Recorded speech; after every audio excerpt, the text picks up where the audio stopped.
Welcome back to another week of D&D with the Pyro Club. We're just waiting for our wonderful DM to get online. Should be soon. Apparently, maybe, possibly, hopefully.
Hello?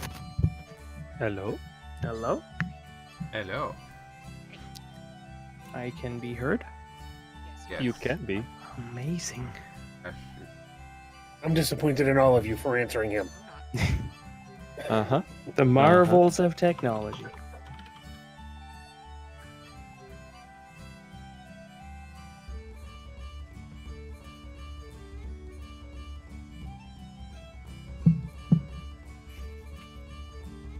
So how is everybody? Good. PHE. Mm-hmm.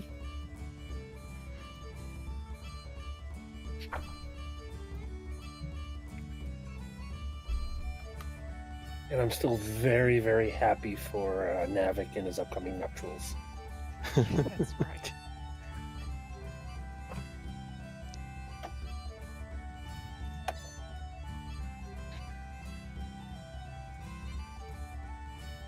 All right.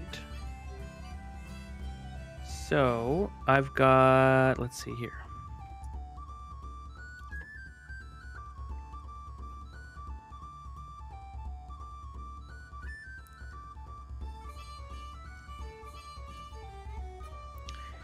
So yeah, you guys found your way thanks to a very, very good navigation roll up the shortcut through through the Giant's Run, meaning you bypassed the lift, which is fine, but Navik would remember. So there's basically the Grand Mist Valley is sort of raised above all the surrounding mountains, except for like one section that's called the Overlook. And at the Overlook, there's this massive lift, like an elevator, that is operated by the Grand Mist Goliaths. And they basically haul visitors and trade goods into the valley from there. So there was an elevator we could have taken. Good call, Navik. It would have added a day and a half, but yes, there was an elevator. You can take it on the way out if you really want to. So actually, let me switch to a new view real quick here. And I'm just going to do a quick terrible map.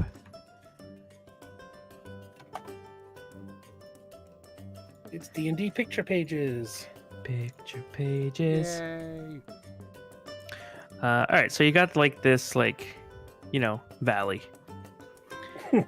The line represents like a range of mountains, and then there are 3 waterfalls that all converge into like one river that kind of snakes through the valley and then runs down Giant's Run. And then Navik's tribe is basically right here. Cool.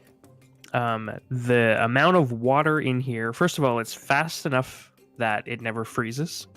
But the other thing is that because of the surrounding mountains and the amount of water kind of rushing into the valley at any given time, Grand Mist is basically permanently fog.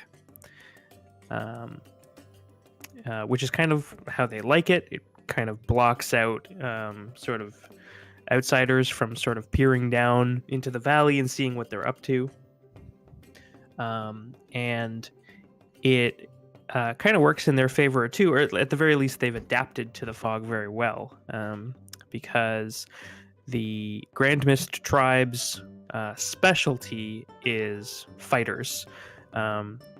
That are trained, and the most elite of those fighters are known as Mist Striders. And they have trained to fight in units with an Eldritch Knight who maintains a fog cloud around them, even outside of the valley. And they can actually fight with pack tactics and blind sight while they are in fog. So they kind of just sweep in and wreck your day. Fine. Yeah, Navik picked a different path. But the other thing the Grand Mist Valley or tribe respect above all is honor. That's sort of the core tenet of Grand Mist. They kind of weave honor into most of their rituals and things like that. And I think as you guys are sort of coming down out of the pass that you took up into the mountains and heading down into the fog, the first thing that you see along the banks of the Ifenir River is a ceremony of some kind moving towards the Outlook. And Navik, this appears to be a funeral procession. Oh no.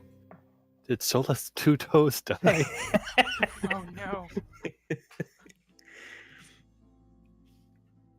It'll be easier to find out if he has 2 toes or 4 toes. They will be heading to the outskirts of the sort of the mountain range. Mhm.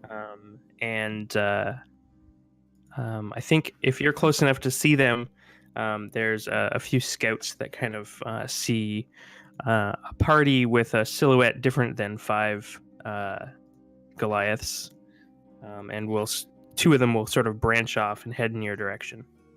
How are they with outsiders, like especially ones with horns that look like me? I don't know. What do you think, Jordan? I'd say they're cautious. All right. Since we don't really get many horned visitors. Then I'm going to cast Alter Self and make myself into a human merchant type. Okay. Oh, that's not a terrible idea. I'm going to turn into a very pretty blonde human fangirl. Okay. Is it my fangirl or No, Stephen the it was for Magnificent? Steve the Yeah. Like, I'm his biggest fan. Yeah, I'll be his manager. Okay. So the 2 Goliaths kind of approach you, and they see Navik Although they don't appear to have any instant sort of like recognition of who you are, but they recognize obviously you belong here. Yeah. And he kind of raises his arm and salutes, and he says, "What brings you home?" All right. Side note. Yep. We're here to see if I am the Horde Breaker, like, challenge or tournament, right? Yep. All right. And also, so they should know that I'm coming since Solesk came before. Yeah, I assume right. he made it. That's what I'm going to assume. You hope. Yeah, I'm assuming. It might be him in the procession. I don't know. Okay. I've come home after a long time. And he I'm kind here of for the tournament. and he kind of like raises an eyebrow, and he goes, "You are Navik." I am. He moves forward and he stows his weapon, and he kind of reaches out to give you kind of a forearm shake. Yeah. And he says, Obvious. "You honor us with your return." I feel honored. He's like, he gestures to the funeral procession. And he goes, "Will you honor the deceased with us? You and your traveling friends?" Of course. Good. And the other one's just kind of stoic and just not saying anything. But when it she'll catch Navik's eye and she'll just give you like a stern nod. And then the two of them sort of turn around quietly and just walk back towards the procession. Okay. Also, another side note. Do I know what entails the honoring of the procession, the dead? I'm Yeah, I think you assuming it's probably do. like a Scottish thing where they're all drinking. No, it's so Where that's more like dwarves, right? so a funeral in Grand Mist is a little bit more like a Viking funeral.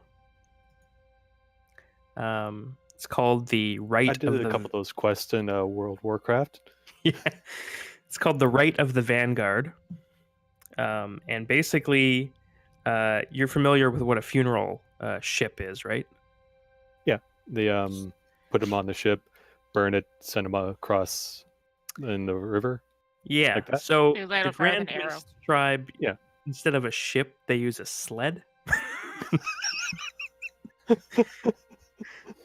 So basically, they're pushing a big sleigh towards the outside of the Grand Mist Valley, and basically the funeral entails lighting it ablaze and sending them down the mountain. It's amazing. Okay. Yeah, so it's quite the spectacle for an outsider, I'm sure. But this is Oh my. probably pretty normal for Navik. And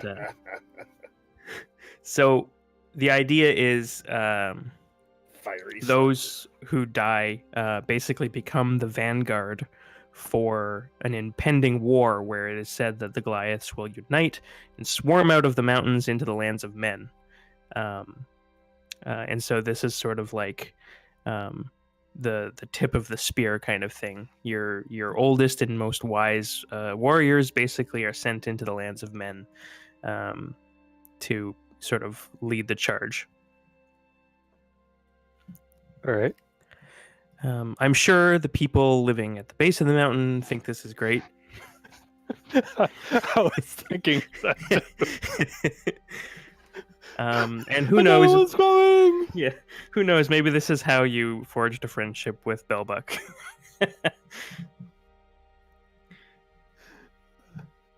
Bellbuck's enemies are on the other side of the mountain, Yeah. and we push the carts down that side. Does the Exactly. tribe have like a sacred totem animal or something along those lines? I think they worship all of the animals. Just specific people will choose a specific animal. Okay.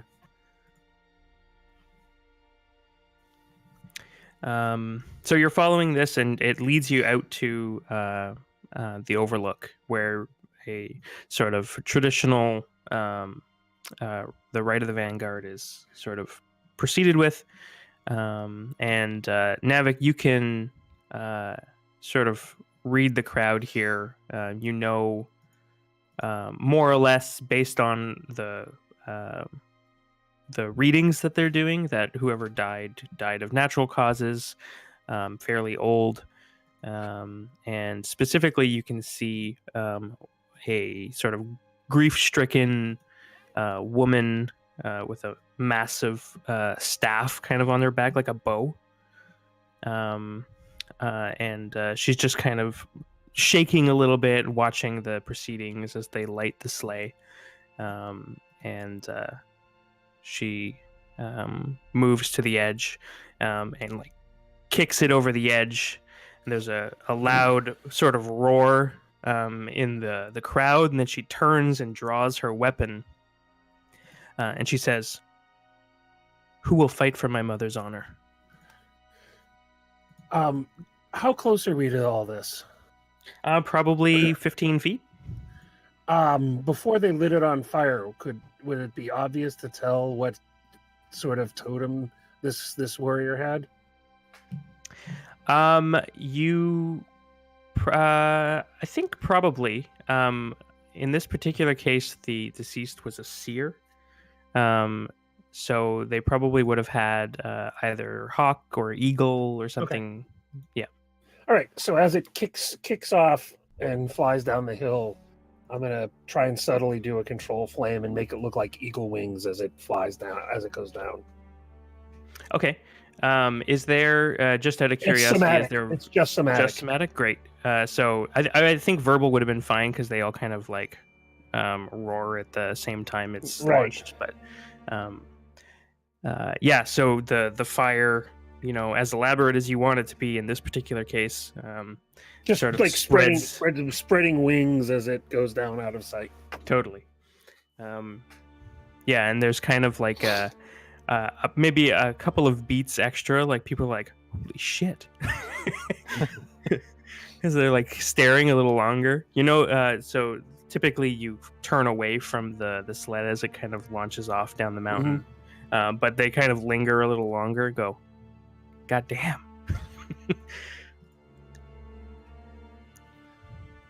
Somatic is just hand gestures. Okay. Yep. I guess would I note? No, I probably wouldn't notice that. You probably figure out what happened pretty. You'd be amazed. You would figure that one out easily. Yeah. Since I've been with you a couple times. Yeah. That sounds real dirty. Just a couple times. It's not serious yet. It was experimentation, okay? No homo. Yeah, jeez. So the one of the tribesmen kind of steps out of the crowd and sort of in giant sort of acknowledges the grieving daughter of whoever this person was, and he kind of draws a wooden staff as well, and the two of them kind of come together and they kind of touch weapons, and then they start to sort of swing and sort of wide, graceful arcs, like ridiculous amounts of grace for a Goliath. Look like practiced martial artists, and they're kind of knocking staffs and sparring back and forth, and nobody's really kind of swinging wildly or going for a kill or anything like that, but there's definitely effort and skill and patience being exerted here. Like, this isn't just play fighting or gentlemanly sparring. This is a genuine fight. And the woman who was grieving kind of does this sort of spin and crouches down into sort of a 3-point stance as she swings the staff out and knocks the back of the knee out on this guy, and he just kind of collapses. Mm-hmm. And he kind of goes onto his knees and says to her, "You have earned your mother's honor." And then she turns back to the group, and she says, "Who else will fight for her honor?" All right, so I should know what this entails. Yeah. this is sort of like to get her honor from her mother. That's right. So And if it's I not go up, it's not necessarily the one grieving who wants to earn the honor. Typically the idea is the deceased to want to see that the future is in strong hands, and it's not insulting to lose as the grieving person. It's more just customary that they begin it. all right. Do I know her? She looks quite a bit younger than you. You would guess that she's probably like 16 or 17. Okay. She may have only recently been named, like given her sort of clan name. Mm-hmm. But she's clearly training to be one of the Grand Mist fighters. You can tell by the style. All right. So you got a fighter? As the son of the chief, would I know that I should give her the honor of winning, or? No, you would. Letting someone win is not something that Grand Mist do. It's Okay. dishonorable. You fight to the best of your ability always. I do not have, like, since she's fighting with a bow staff, correct? Yeah. Then should I give her a better weapon, or? So that is actually one thing that you they don't use sort of edged weapons or anything like that. It's usually done with sort of sparring, more like sparring like weapons. Okay. But there are plenty around if you wanted to pick one. All right, then yes, I will do that. Okay. So what kind of weapon do you grab? Two-handed, one-handed, two one-handeds? I'll pick up. She's using a bow staff. I'll just use a bow staff. Okay.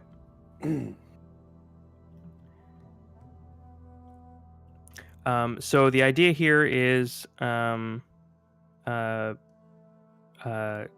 simply the first person to do 20 damage, or to knock the other person down. So a grapple or something like that. Okay.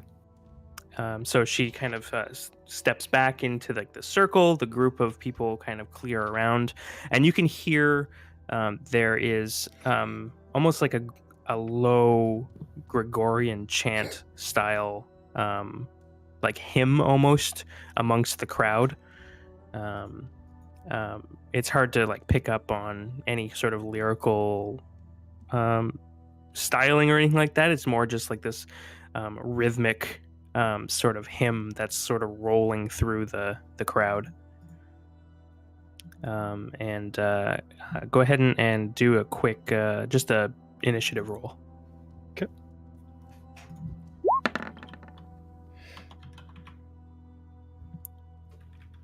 I take Caleb aside and I say, "Who do you have for 5 gold?"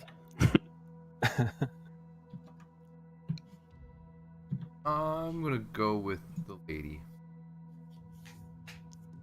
All right, I'll take that. Okay, so she kind of closes in cautiously.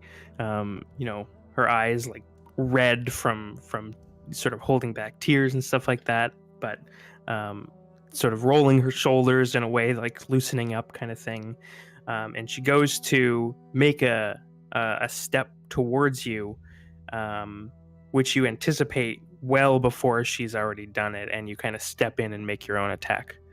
So go ahead and do a D20 plus proficiency.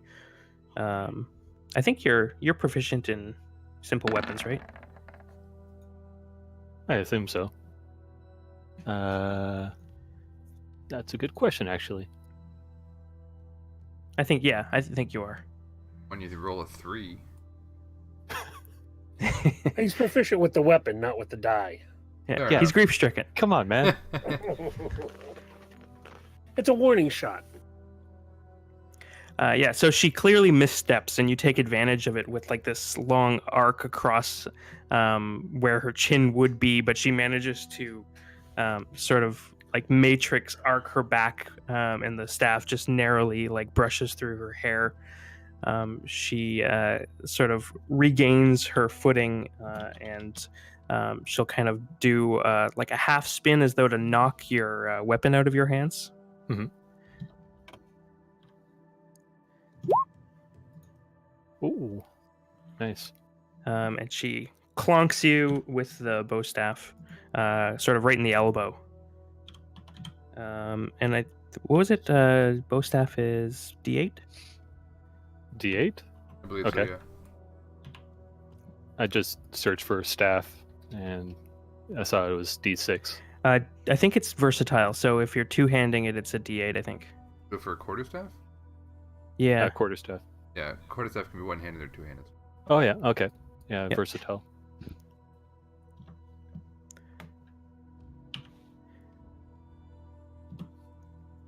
So 9 points.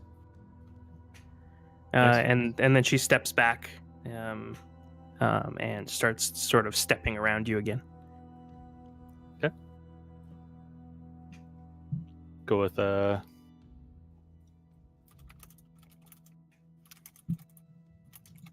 I'll follow her lead and go for her elbow as well. Okay.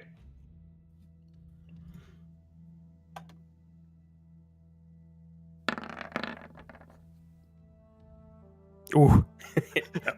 Yep. Right. So you kind of you step in, and rather than swinging like as though you were going to like hit her with the broadside of the quarterstaff, you kind of lunge with it, and you knock her like right on the funny bone with the very end of the bow staff. Just had to be there. Go ahead and roll D8 plus strength. All right. You can hear her kind of like, you see her wince, but no sound kind of comes out. Although you can tell, like, just by the sound, it's like, oh, that's going to be swollen tomorrow. And she kind of moves the staff to her other arm as she kind of lets the other one kind of dangle loose by her side. And she will kind of swirl the staff above her head and sort of charge into you and attempt to kind of take out one of your legs with it. Oh.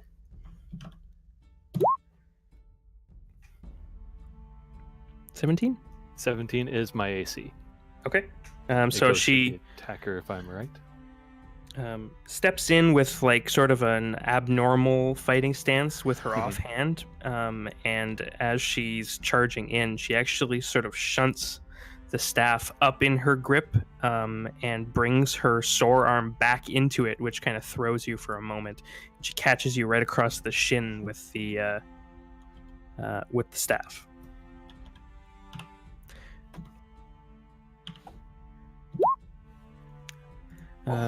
For 5. So she's at 14. Yes.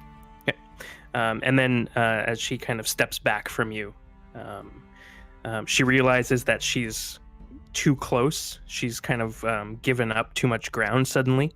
And you seem to have like a moment to sort of counterattack. I'll try to grapple her. Okay. So give me athletics.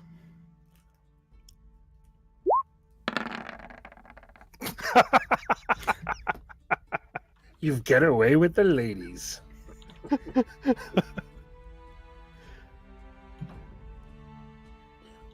Even if you wanted to throw the fight. Yeah, exactly. Oh yeah, she did good. So yeah, as she realizes she's too close, your kind of big meaty arm kind of reaches out and grabs her bad arm, but she kind of whips it back and shoves you about 5 feet back from her and regains sort of a safe distance for this kind of weapon. Mm-hmm. And then she there's a moment like you guys sort of pace each other for a little bit, and she sort of faints to one side, and then with a surprising amount of agility, she kicks off with her left leg and is in the air in sort of like a oh shit, what's the, like, it's almost like a Superman punch, except she's coming around with the staff. Ooh. Um, Overhead swing. yeah, and connects. And connects. That's going to take me out, I think. Unless she gets a 1 again. Nope. Yeah, that hit. So she kind of feints to the left and like sprints over, leaps into the air, and comes across sort of just above your right ear, which kind of puts you down to one knee, which you know is sort of the end of the fight. Yep. And what do you say to her?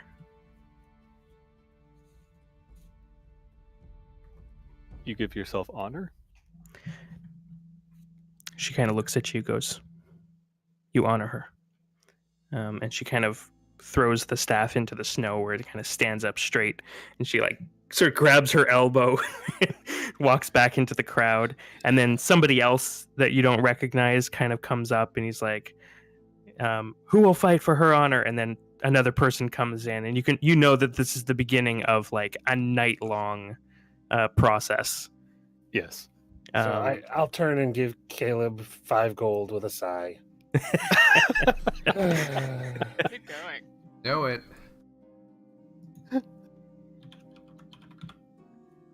All right, so somebody from the crowd kind of steps. I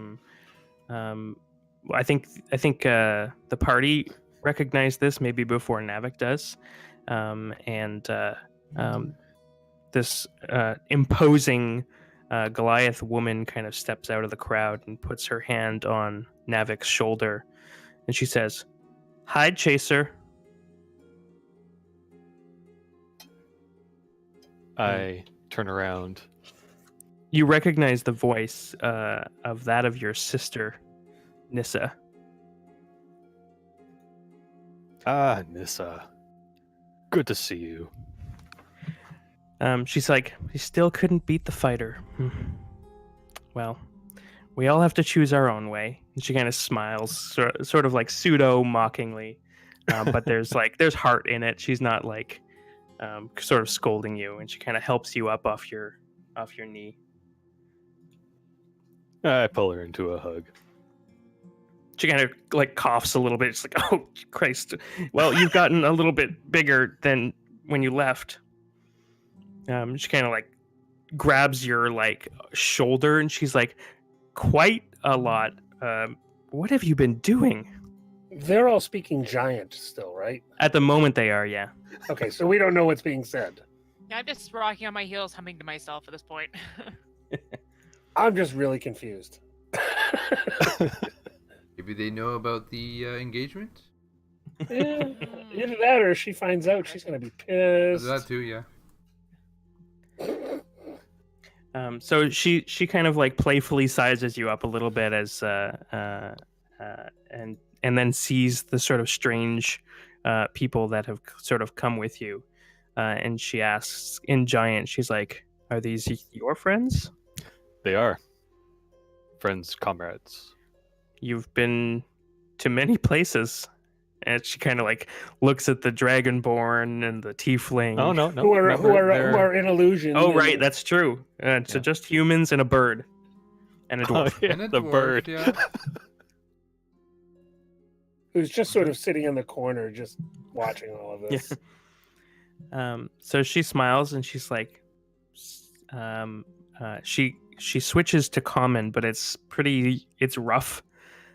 And she says, "Hello from Grand Mist to you, friends. Yes?" I'll bow deeply. Yes, friends, and it's an honor to be here and meeting you. Friends and honor. Good.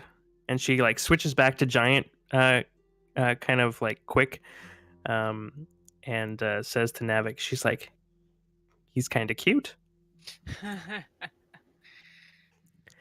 Why did I not take tongues as a spell? All I imagine now is me wants snoo snoo. Come, small man, we do snoo snoo. Where's that gif?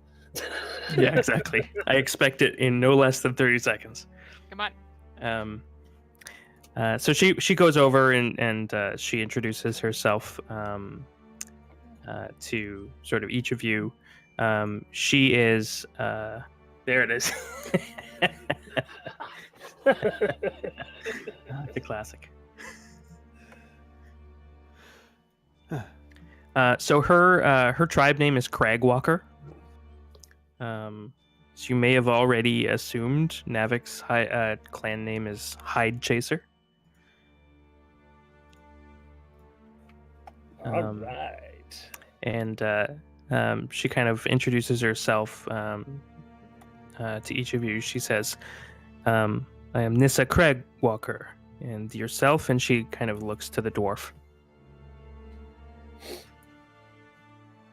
Caleb Dragonhewer. Caleb. Good name, strong name. And she looks to Dices. I'll just nod and go, Dices. Dices. Yes. That's a human name? Sure. Good. Yes. I met met, and then she switches back to giant. She goes, Navik, how do I say like killed?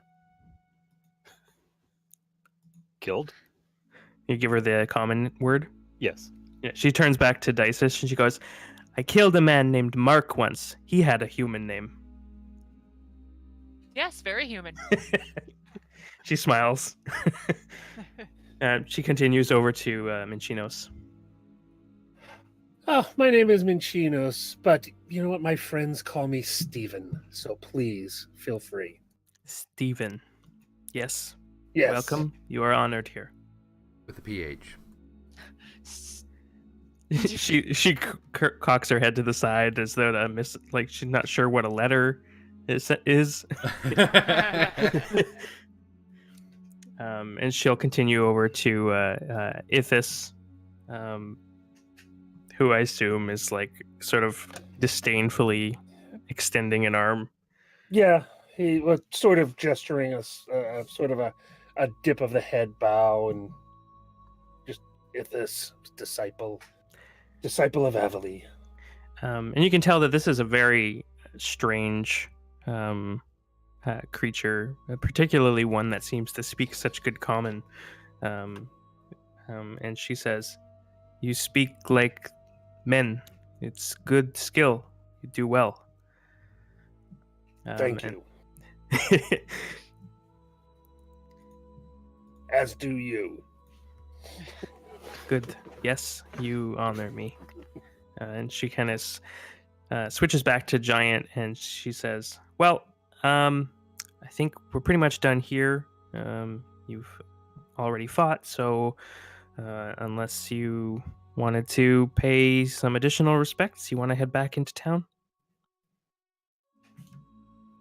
She says to Additional Navik. respects? Yeah, if you wanted to just sort of like, mill about and sort of meet the family or whatever. But you've pretty much served your the purpose with your sparring. I assumed as much. Yeah. Generally, everyone takes a turn, even those who are not like sort of meant for fighting. Like if your profession is like gatherer, you're probably still gonna spar at some point in the night. All right. Well, let us go. You're not going to fight anymore? I fought Ugh. once. I'm good. Ruin all the fun. Yeah. All right, I'll Unless win my money you want back to fight, later. Caleb. Oh yeah, I need to add. Let's see, +5, -5.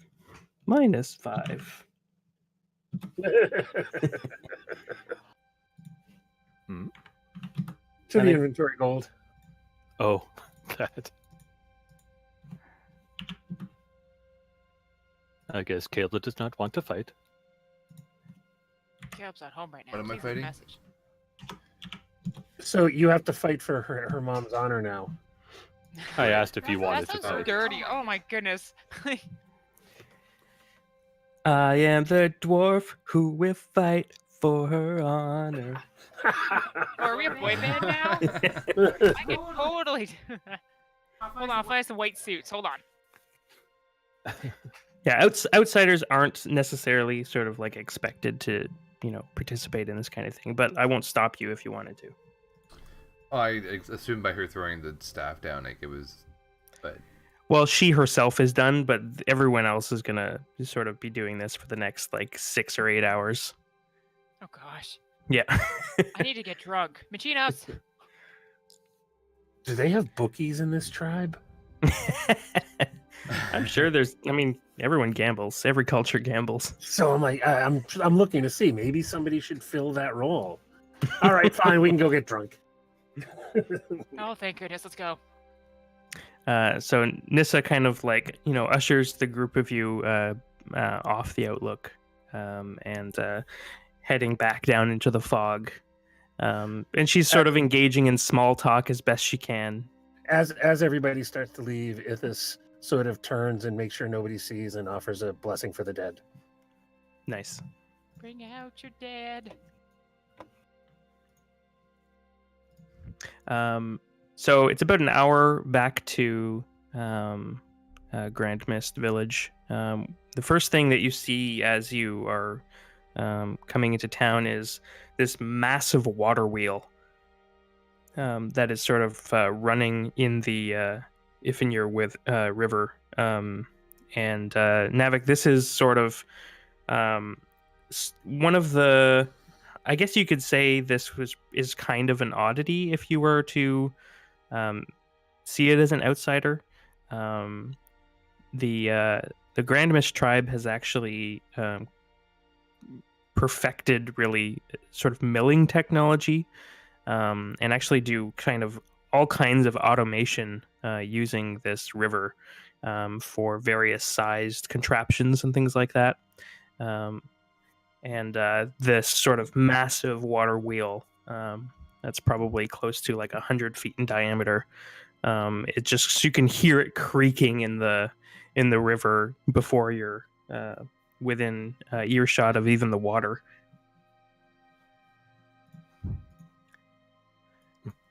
You kind of cross over a bridge into town. The sort of guards and things like that sort of giving checking out the newcomers. Those of the tribe who you grew up with, Navik, that recognize you kind of run over and greet you and welcome you home. Some of them calling you Navik, some of them call you Hide Chaser, some of them call you Horde Breaker, as they have no doubt heard that you've been nominated. We're going to refer to him as Trapper John occasionally. And so as you are sort of moving through the village, for the benefit of the group, Nissa switches to common to speak to Navik, and she says, "So, Hide Chaser, what honor do you bring? What honor follows you from the realms of men?" This is the time where I show my necklace. Oh man, let's go get I was really wondering where that sentence was going. Yeah. Where I'm going with this. Well, first And there was I a hard show the consonant cloak that I'm sound. wearing, which is a bear hide. Yep. I skinned this myself. It was is on the outskirts of Fox Run. work befitting a tanner. It's good. And I show the necklace. This is a Dracolich tooth. We killed one. Where did we kill one? With the trophy. In Brimwick. She kind of she doesn't know what Dracolich means. Undead dragon. Dragon. Mm-hmm. My brother is a dragon slayer. Well, the dragon was already dead, but then not dead, and I don't know. Does that count? Nah. That totally counts. Who am I kidding? She does that thing like where she's squinting and nodding as though she understands, but you can tell the language is just kind of sweeping past her. And she smiles and she goes, "Yeah, yes, good. What is this one?" And she kind of points to the gug tooth. It's a gug. It was a Gug. She It kind of was, repeats the word. thing with a. I can't remember if these are the gug with the body split in half with a Right. mouth for half his body. It was about 10 feet tall. It was my size and a half. She like looks to the group, like she feels like maybe she's like mishearing the description or Nope. like misunderstanding it, and she goes, "Yes, all mouth, huh?" Mm-hmm. It actually swallowed this one. Ugh. She kind of like grimaces and she goes, "Gross." It was cool. And then she grabs a hold with like a thumb and a forefinger on each hand, and she grabs both fireball beads and she like holds them up. Ah! These are fireball beads. They will Fireball. explode sometime. And when you say yes, Maybe. good. You are turning into a caster now, yes? Oh, no. These are just for fun. Oh, I see. So you are basically, as you're kind of walking through and sort of relaying these stories, you pass by sort of Warriors Hall, which is this massive sort of feast house where they have a lot of ceremonies and sort of diplomatic meetings among the tribes and things like that. And she kind of points in to these massive sort of double doors that are open to the sort of humid, cold air in Grand Mist Valley, and you can see within the Warriors Hall there's just like this flurry of activity, tables being arranged and like settings being placed, and you can tell that this has all just been kick-started in the last like hour. And she says, she kind of nudges Navik. She goes, "That's for you."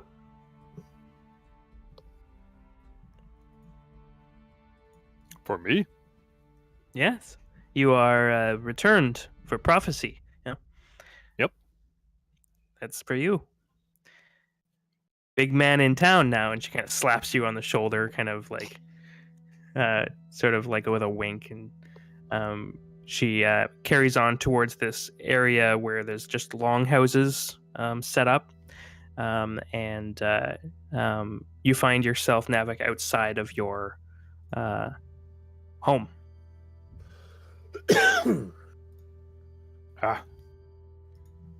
Oh. So the longhouses or turf houses and things like that in Grand Mist, pretty much every longhouse holds 2 to 3 families, like fully extended families. And so as you kind of, or Nissa kind of pushes through the door, you're immediately among this like, and again, this is a Goliath longhouse, so it's spacious despite the number of Goliaths living in it. It's kind of like if you were to tear down all of the walls of like a 1-story old age home. So it's just like this really long but spacious interior.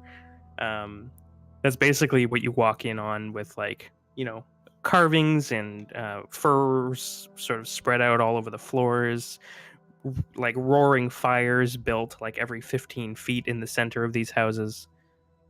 And Navik returns, and you can hear like sort of like an exasperation of air come from somebody in the distance, and you recognize your mother, sort of like drop whatever she was working on and kind of rush over and grab your head. And Yolanda, your mother, is probably like a foot taller than you. So she like puts her giant meaty hands around your head, and she goes, in giant, she goes, "Oh my boy, you've come home," and she kind of like Wait. embraces you. Hold on. Yep. All right. So from the funeral, it was about an hour or longer. About an hour. All right. So they had to recast their spells then. Oh yeah, that's true. Fair. Are we gonna do that or let him drop? He might freak out. I'll recast. I've got Yeah, a me bunch too. of slots, Yeah, me too. so it's only second level.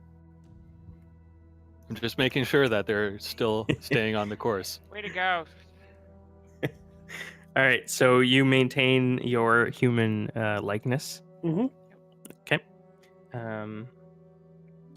So yeah, your mother Yolanda, sort of like, looks you over, and she's sort of just like fussing over you, like just like little scars that weren't there when you had left home. She's asking you about the stories for each one, not in like a concerned way, but more in like a prideful way. Mhm. Obviously. Obviously. And she kind of like switches to common a little bit better than Nissa's, as she kind of sees the rest of you sort of standing in the lobby, basically. She goes, "Oh, my apologies. Welcome to Grand Mist, friends of Hide Chaser." Thank you for your hospitality. She kind of nods to you and smiles. It's an honor. It's an honor to be here and to meet you and your family. Actually, I have another question. Yeah. What was Nissa's reaction to the tank? I'm not sure. I think it's probably just like a. I would have parked it. I wouldn't have brought it to the funeral ceremony. Okay. Could you imagine that? I don't know. Yeah. I just thought of it right now. That's all. If you want the pass that you would have had to come through to get in here is really only known to Grand Mist tribesmen. So if you wanted to have left it sort of at the pass temporarily, you could do that. Yeah, that's right. It would have It's been not like in any risk a of. place. Yeah, it would have been a place where it was sort of out of the way as soon as we saw that what was going on. Yeah, Navik could point out a safe place easily enough. Okay. Good. Otherwise, I would have been like, "Oh, you think they think that tooth is cool? Look at the head on my tank." Yeah, that's why I That thought. sounds Then I just read the remores. I was like, did we have a head? What happened to Mhm. the tank? And we can say that Digits is kind of with the local animal handler or whatever. There's probably not very many, if any, horses. I was gonna say Grand it's Mist. probably like the smallest animal being handled. Yeah, but I actually think that Digits is probably given a fairly like respectful sort of like he's almost treated as though he is also a visitor, like an equal among the rest of you, for Makes having sense, made yeah. a trip and being a horse. So yeah, I think wherever Digits is currently hitched is he's being very well taken care of. All right, well, that's good. So yeah, I think Yolanda is kind of, fussing over you and asking you questions about, what you've been doing, what are the realms of men like, and sort of telling the group that she's like, oh my goodness, it's been so long since we've had humans in the valley. And she asks if any of you play any human instruments. Specifically, she's asking about like a lyre or a guitar or something like that. I can forget. play a flute, I believe. Yeah, I thought I had something I have as a part flute. of the performance, but I don't remember what it was. Shoot. Yeah, Yolanda's like, it's like, oh, I have heard much flute playing in my lifetime. And she kind of like pats Havoc arm. He's like, when he was first learning, it was sound. Yes, I do. I play the pan flute. Really? Oh god. Yes. More You flute. both play the pan flute. Yeah, we didn't even know that. What a surprise. You have so much in common. Yeah, look at that. We're like twins. Apparently, jeez. I composed a new song on the way here. Did you? True story. Diddle-doo-doo-doo, In Giant, so the other family that lives with you in this home, you recognize a couple of them, and there's the grandfather basically of this second family that lives here. His name is Gregor Snowsquall, and he just pipes up out of nowhere in common, fairly well spoken common too, and he goes, he's like, I also play the pan flute. Oh, the pan flutes. Let's And go. he doesn't really go anywhere with that statement. He just scowls at you all. That's great. He kind of nods. He kind of sits back in his chair again. He seems satisfied for whatever reason. So I say I do not play music. I do have other talents, however, that can also be entertaining. Yolanda says, "Good. Well, maybe we can share performances at the feast tonight. Yes." Are we in a semi-private area? Not really. No. No. Okay. I mean, it's I mean, private amongst these two families, but there's yeah. Like Well, I six mean, it's people not around. like the entire village is Yeah, there watching. I guess in that case, for at least in terms of Goliath standards, it is fairly private. Yeah, and I'll say, I'll also want to be honest. We were concerned for your son's honor, and I wish to make sure that you know us as we truly are. And I drop my illusion. So there's a bit of a like what does it look like when you drop the illusion? Is it just like a snap and you just blink and it's changed, or is it? No, so knowing me, I would do so with like a puff of flame or something as well for flourish. So there's like some oohs and ahs, and Yolanda looks like, she's a little bit taken aback. You can see Gregor in the background, the guy who also plays the pan flute, yell out in common. He goes, "Ah, shit! It's a devil." No. Was my concern. I did not want to take attention away from Navik's return, but I feel that I should do you the honor of being myself in your presence. He starts getting up out of his chair, and you can tell that he's a little wobbly, but Goliaths do not use like walking sticks or anything like that. Sure. They suffer through it. So he kind of gets up, and he's got like clearly tons of aches and pains, and he starts calling out two names. He calls Shyla and Lena, and you can see from the far end of the longhouse, two girls come over. One of them's probably like 15, the other one's maybe like 20, and they kind of walk over, and this grandfather kind of points to you, and she knows. She's like, "You know that story I used to tell both of you, and you used to tell me to stop it? This is what I'm talking about. Look it." And he kind of like points to your horns. He's like, Mr. Not Devil, can I touch your horn? I just start laughing. I go, of course I would be honored, and I sort of lean over at the same time, try and find a nearby torch to control flames and light Caleb's butt on fire. There are no really torches. It's mainly a central flame. Damn it. Yeah, big fires in the center of the longhouse, basically. All right, fine. So he kind of like grabs hold of one of your horns, and he kind of like He's checking the texture of it, and he goes, "Yes, this seems just like I remember. Come, come!" And he kind of gestures the two girls over. She like brings their hands up. She's like, "Huh? I told you, they're real." Mm-hmm.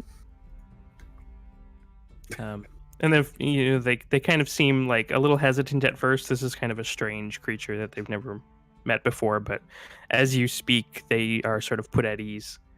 And then Grandpa kind of like lets go of your head finally. And he goes, he seems very pleased that he's finally had some kind of validation. You don't know what the story is, but clearly he's been telling it for decades. And he kind of sits down and he goes, "Yep, best deal I ever made." I've probably heard it a long time. Caleb, are you wearing a helmet? Always. Why? I'm just asking, are you wearing your helmet? Not at the moment. It would if we're doing drinks and whatnot, it's probably on the table. Okay.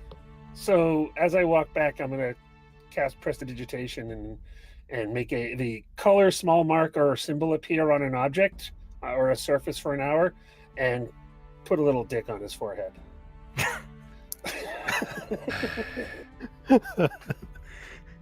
Except he can't tell it's there because he can't see it. Would you not be able to feel prestidigitation being cast on you though? I don't know. I make a color, small mark, or a symbol appear on an object or a surface for an hour. Yeah, I have no idea. I mean,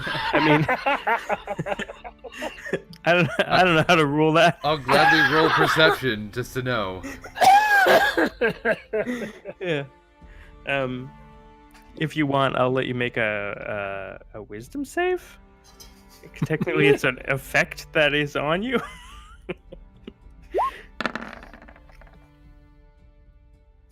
That's a save. So you briefly, there's like the quick flash of like a glowing dick on your forehead that you quickly squelch out. Lovely. And it rebounds back onto you. That's not how saves work. So there's like a lot of like crosstalk in here. Like the clearly, visitors and Navik returning home has kind of gotten around the village.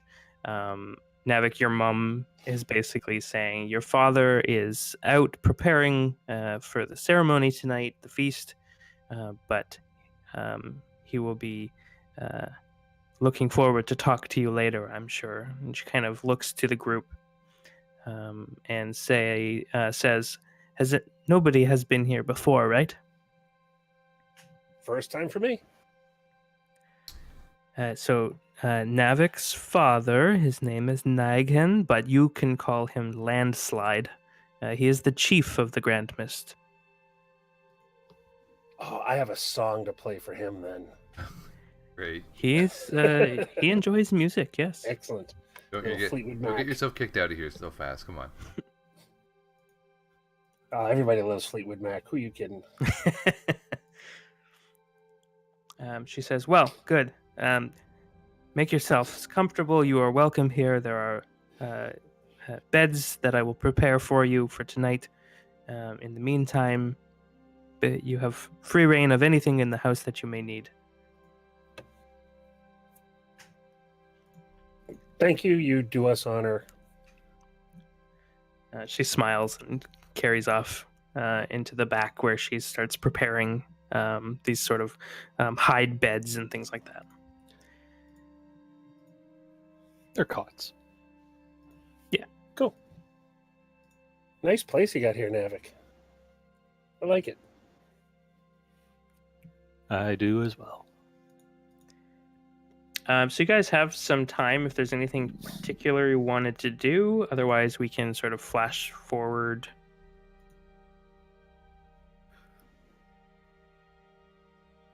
So how many spell slots do you have there, Dices? What was that?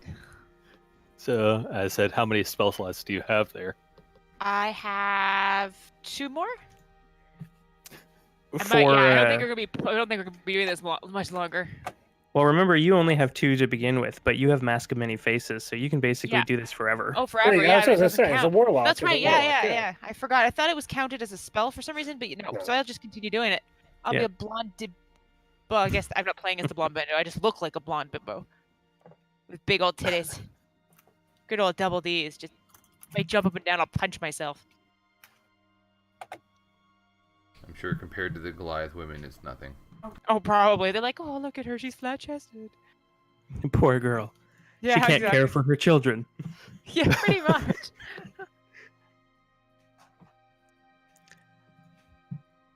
So Nevik, is there anything that he wants to do or anything like that before the feast tonight? Or does anyone have any questions about anything? I can't think of anything. So that's your sister, huh? Yes. I like how you say it like that. Cool. She seems nice. Yep. Correct. How uncomfortable am I making him?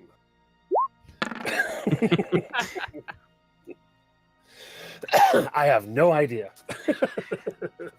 As you are sort of, maybe small talk with the other members of the family in here, you hear the front door open, and standing in the doorway is Solesk.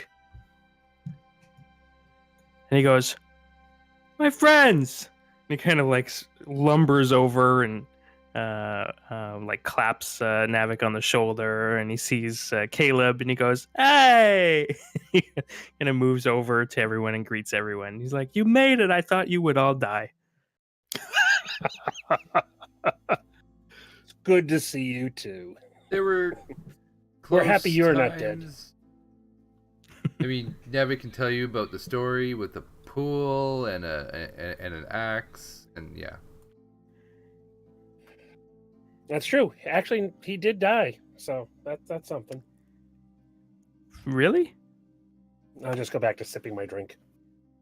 Yep. It was an experience. He lost to water. You did it. And you came back. Yes. What was it like? It was a little dark, going towards the light, with a expanse of green. Green. Lots of hunting animals. Mm. Ithis just grumbles and moves. No off to doubt the the corner. realms of men. And then there were tentacles. Oh. Like octopus. Leviathan. Did you see one in your dream? In your death? In dream. And on the road. He kind of. Do you have your arm bared, or are you still wearing like full winter clothing? I'm pretty sure I have short sleeves. He kind of looks at your arm, and you can see like the pattern across your forearm. And he goes, "Huh. You speak the truth." Well, I also had a harrowing journey. I lost a toe. Wait. So what do we call you now? What do you mean? Never mind. Sorry. Go ahead. Continue.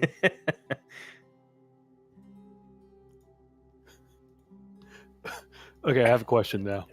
Is he wearing Is he wearing full like covered boots? Yeah, at the moment. Why do I picture Navik talking to him and he's just staring at his feet? He says, "I unfortunately had to spend some time during the winter halfway up the mountain. I picked a poor season to travel. You're much cleverer than I, traveling in spring. But one thing led to another, and I lost some toe to frostbite." Why'd you go up so soon? You should have stayed in Bellbuck. I should have, but I was making my foster family uncomfortable. You know how it is. Yeah. I have terrible That's gas. Yeah. Anyway, I've told everybody about the work that was done in Bremwick, the frog creatures. They all think it's very funny that men can be dominated by amphibians, but wait. He actually knows that word? yeah, he says that word. I think he probably stutters over it though. I'm just Alright. staring in awe. Me too. So Leska's like, no, he taps the side of his head and is like, I've been reading books.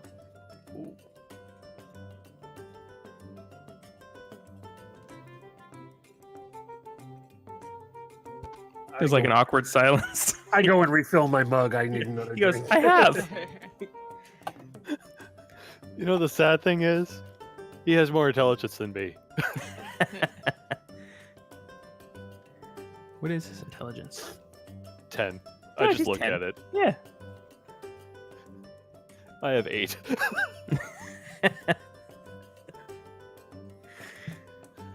He's like, well, come on. I have some things to show.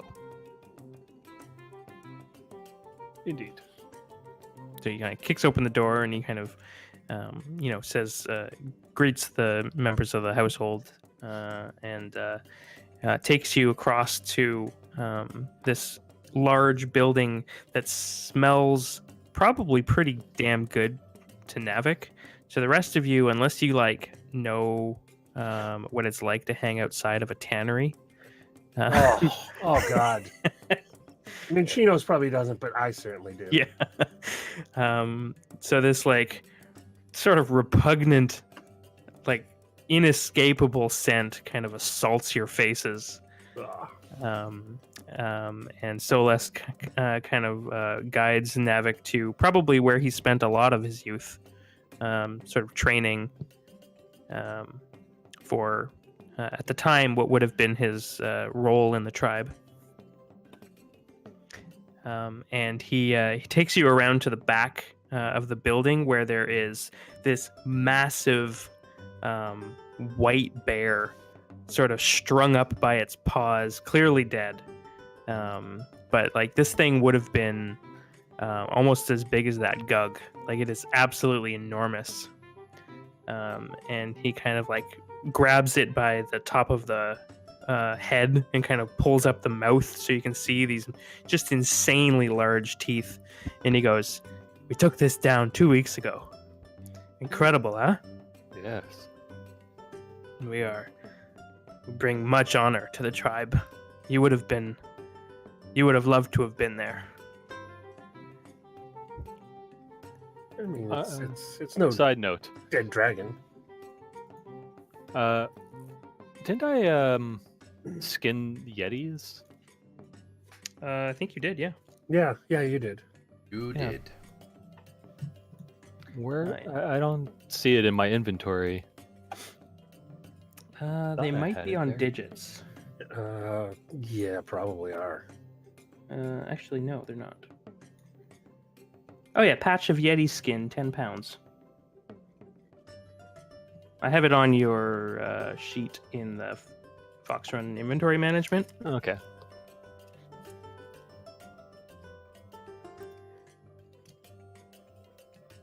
Yeah, it's in your bag. Well, And I'll work Dices on that has later. Yeti parts. quote parts. Parts. Oh, I have the horns. I forgot. You get those parts, you get the horns. yeah, you have the Yeti horns. Yeah, I have the Yeti horns. Because they were gonna go on the tank, but I didn't put them on yet because I had the troll head too.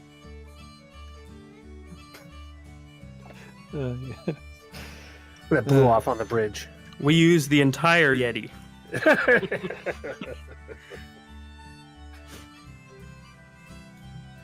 All right, that's all. I was trying to find the patches of Yeti fur.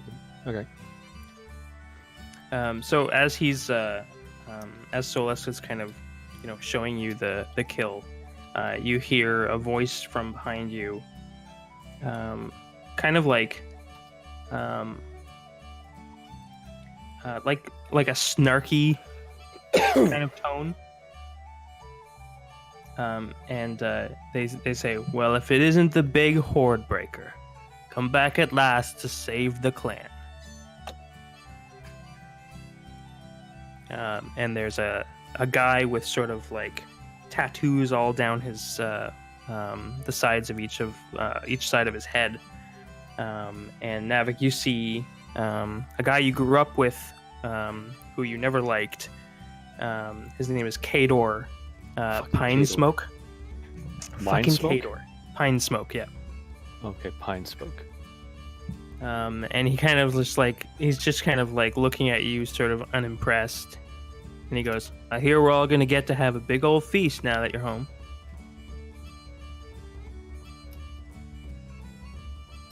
Indeed, it will be fun.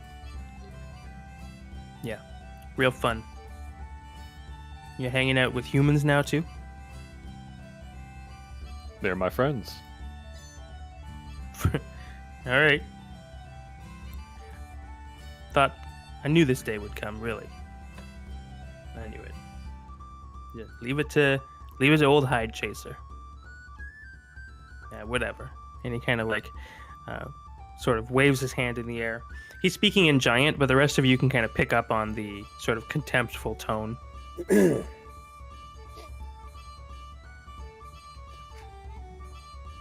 Uh-huh. He just kind of heads off into the street, mumbling. As he walks away, I cast Prestidigitation and put a big dick on his back. He doesn't man. notice. On his back? Yeah, on his Really? back, where he can't see it, but everybody else sees it. Okay. Sort of like a kick me sign, except it's a dick. He seems like a nice fellow. Friend of yours? Do I see it? Do I see the dick? I hope so.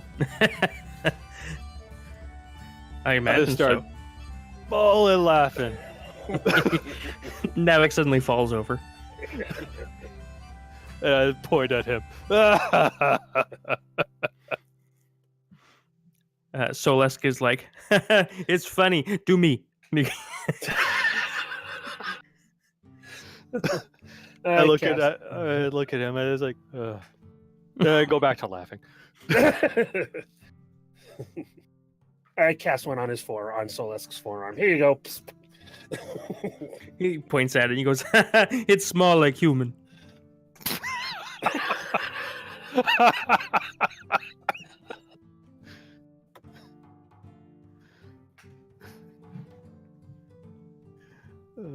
Solesk runs off and starts showing people. He's showing people his dick. So yeah, Genos. he seems like a nice guy.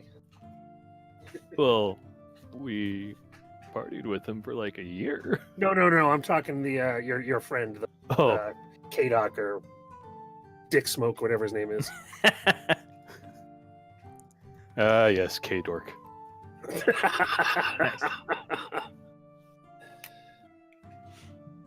He seems nice. He's a pain in the ass. Kind of figured. So yeah, I think the rest of the day, you are, basically a revolving greeting, with people who recognize you, who are interested in the newcomers in town, sort of catching up, confirmation of stories they've heard, sort of displaying of trophies, talking about what honors you've brought the tribe, things like that. Are you still? Are you being a tiefling now? Yeah, I'm staying as a tiefling. Okay. Just making sure. I'm pretty fucking charming, so I think I'm okay. Just as the sun sort of dips below the mountains, and sort of darkness sort of really consumes the valley incredibly quick because of the fog. You guys can, before even that happens, you smell the cook fires burning sort of all over the place, and there's people with huge roasted animals being hauled like across town, and it's all sort of like converging on Warriors Hall.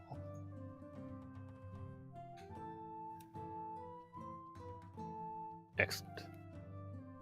Almost feast time. Oh yeah.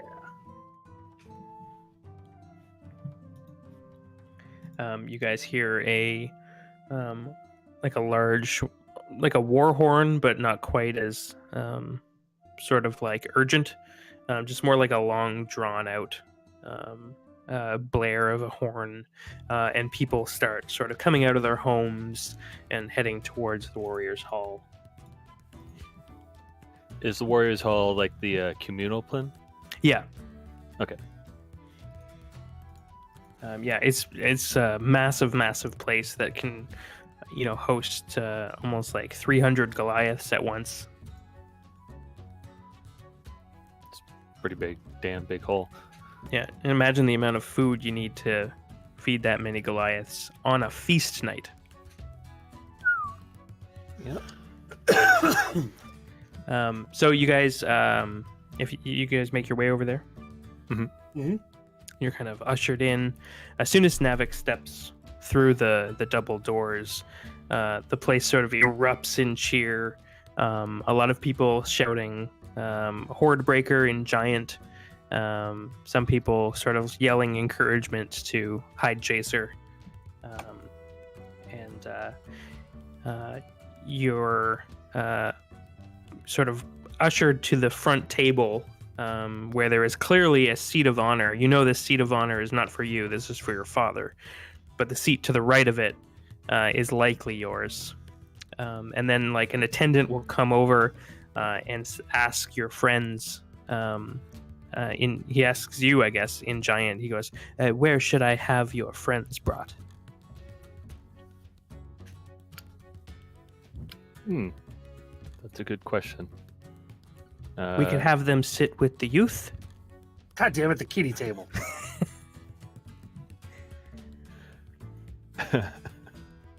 The unnamed, yes? Yes. Good. I think it will be good for them, yeah? It's good for the young ones to learn common. Very true. And then he says, I have been practicing mine. Watch. And he kind of turns to the rest of the group. And he says, "Follow me, jerks. I will bring you to your plates so you can devour." I Kind of like him. Moves towards the kids' table. Yay, wait. Huh? And I look over to Navik and make a gesture like, "You're getting a dick." The attendant gestures to this like long table with a lot of these people are like tall humans in size, but they are clearly like 10 to 15-year-old Goliaths.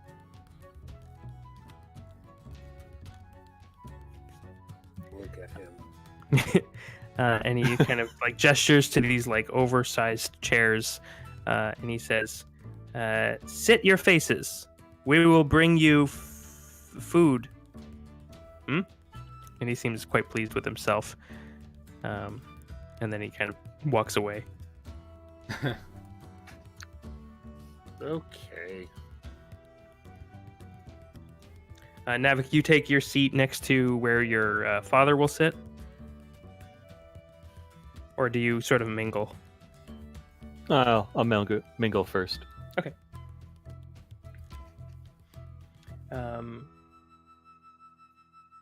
Is there anyone in particular that you want to see if you can find? Can be somebody you make up right now, or somebody you've thought about previously, or somebody I haven't mentioned.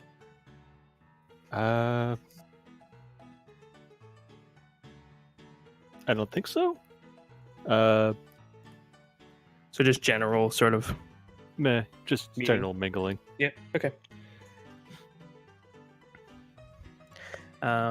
Would I have known the person who died? I think you probably knew the family. But how long have you been away from the tribe?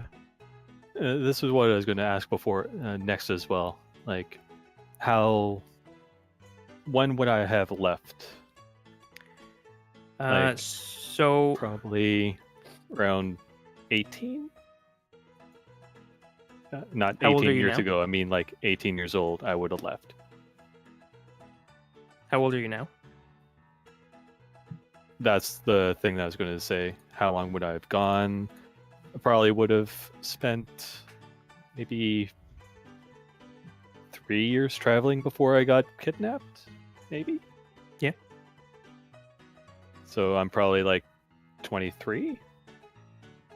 Yeah, I'm just checking the calendar because technically you were. Your sort of arrival or capture in Bremwick sort of is aligned with Eduardo's death, Yes, which it is. was last August. So it's almost been a full year since you were rescued. So I'm 22 then? Sure. We'll say you were gone for 3 years, Okay. around there.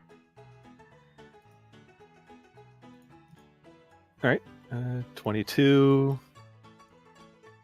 Then yeah, I may have known the family. I think so, yeah. And you probably wouldn't have seen the person who died very often if they were sort of that late in life, but Yeah. Yeah, you would definitely know the family and of the person.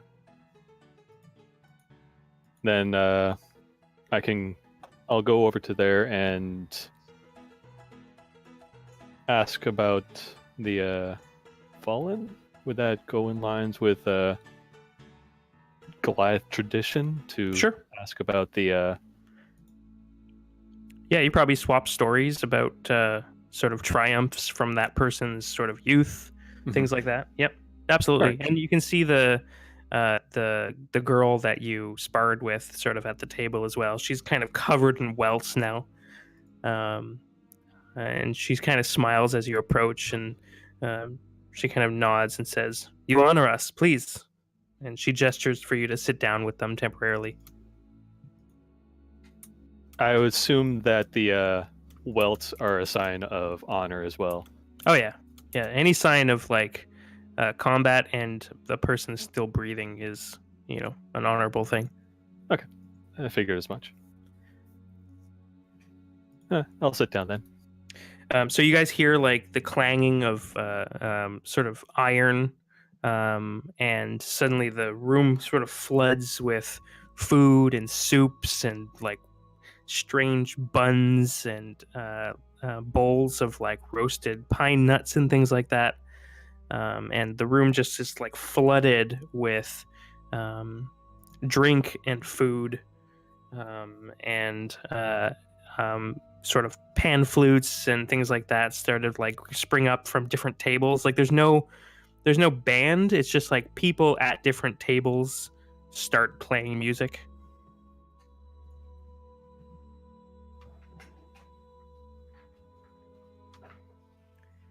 Okay. At the kids' table, I think there's like a young Goliath boy who kind of leans over to Dices, and he's like, "So, I've never seen somebody with yellow hair before."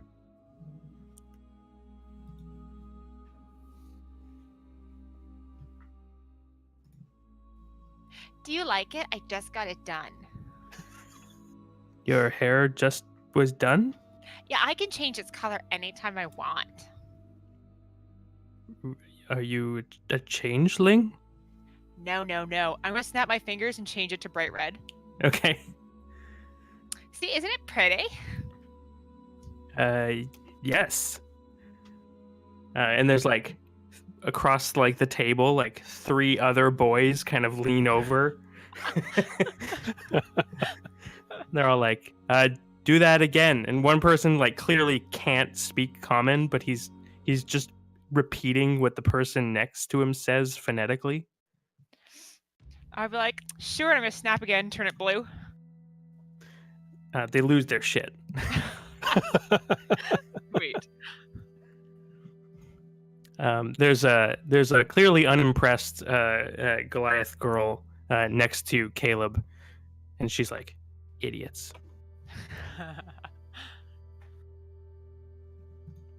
In common or? In common, yeah. Oh, really? Are they all trying? I guess not all of them speak common, but okay. I just continue to laugh. I'm gonna continue doing that, just snapping and just changing my hair and Yeah. color. I'll do like rainbow one time. I'll just You're going full tonks. I'll go full tonks. Yeah, Full you know tonks. it. Nice. That's what I was thinking. Was pretty much tonks. So when I see a cool trick, I can like alter my nose. Yeah.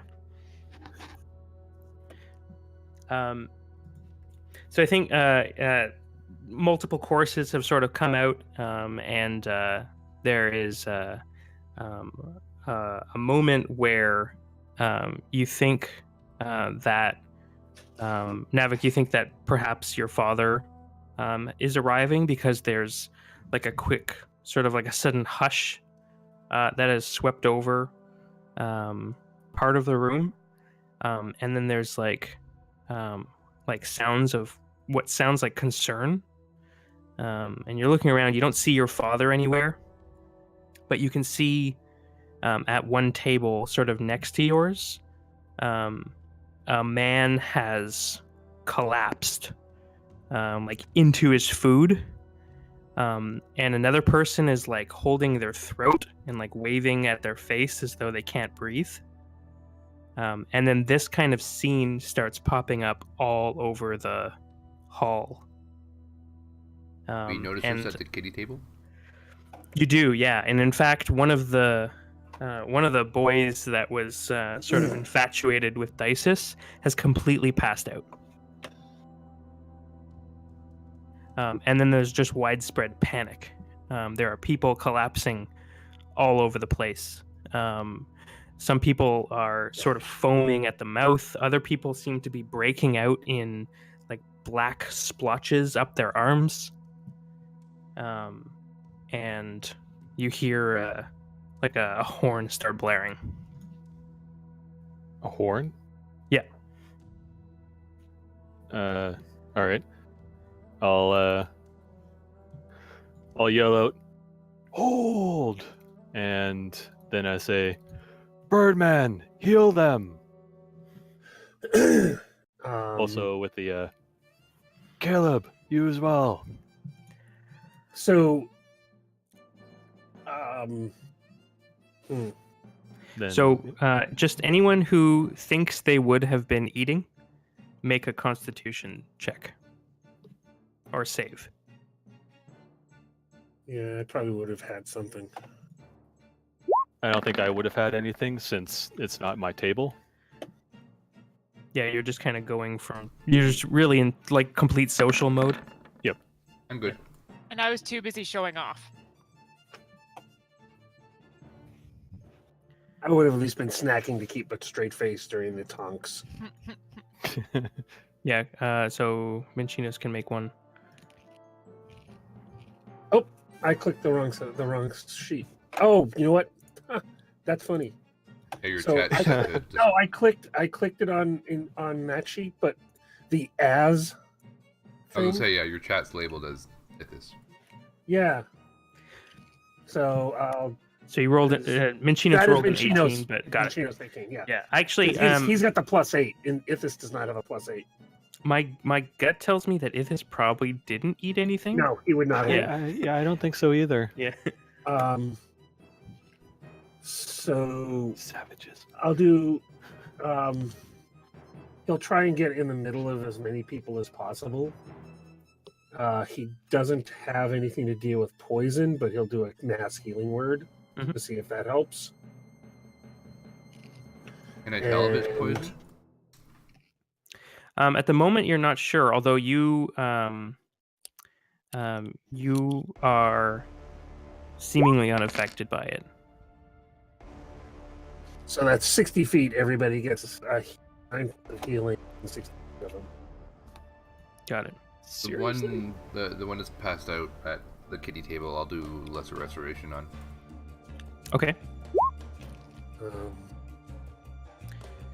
Um, So Caleb, it doesn't seem to have any effect on whatever is affecting him, and you can see like, are you proficient in medicine? if this is. I don't know. I don't think so. No, I'm not. Okay. You can make a medicine check at disadvantage if you want. That was if this as well. That was this. Okay. Yeah. Because there's Um, no way Machinos has a 7 medicine. Yeah. So the people around Ithis within 60 feet gain some healing. Mm-hmm. So you can hear like gasps of air as some people start to sort of like regain some sort of breath, but whatever's affecting their skin appears to be sort of unaffected by it. And to Ithis' eye, it looks as though people are spontaneously frostbiting. Like their flesh is dying, as though it were exposed to cold. Does the air feel colder? No, feels normal. All right.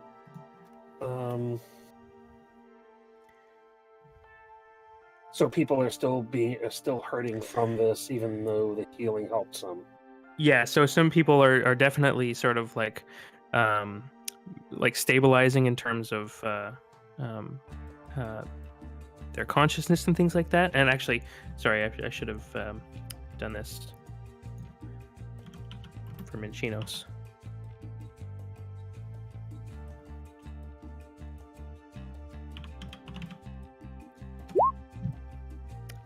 Minchinos takes 32 frost damage With the save? with the save. Jesus. Damn. And actually, the save was a DC 20. Oh, Yeah, you would have taken half that, but damn. Okay. but yeah, you can feel like, and even on like parts of your skin, it's not nearly as bad as some people, but your skin feels like it is like freezing.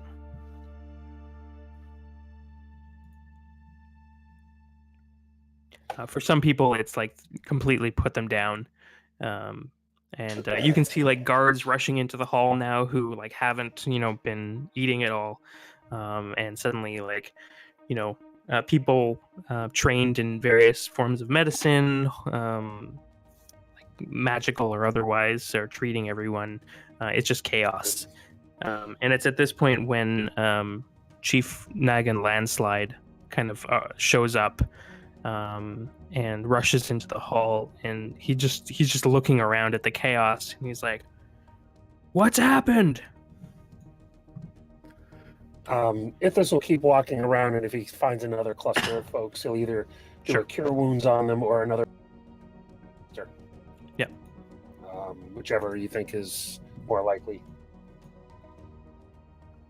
Based on his knowledge of medicine, I think probably just straight healing magic at the moment. Okay, so just a couple of mass healing words then. Yeah, they're clearly being affected by some kind of either a poison or something like a poison. But if this can at least keep them from dying and just be sick, Yeah. that's So Landslide runs over to Navik and he says, "Boy, what have Father, you brought here? I did not bring anything. Seems we're under attack. Who is responsible for this? The We food. the food." He kind of looks at like the half-eaten plates all around the room, and he's like, "Sabotage?" Seems that way. And then he like in giant he yells, "Who? Who?" And he runs off into the crowd and finds some guards and starts like barking for basically mobilizing the Mistriders. Can Ithis investigate the food and see if he can tell anything about it with medicine or? Yeah, I think with that medicine roll, I think it's good enough.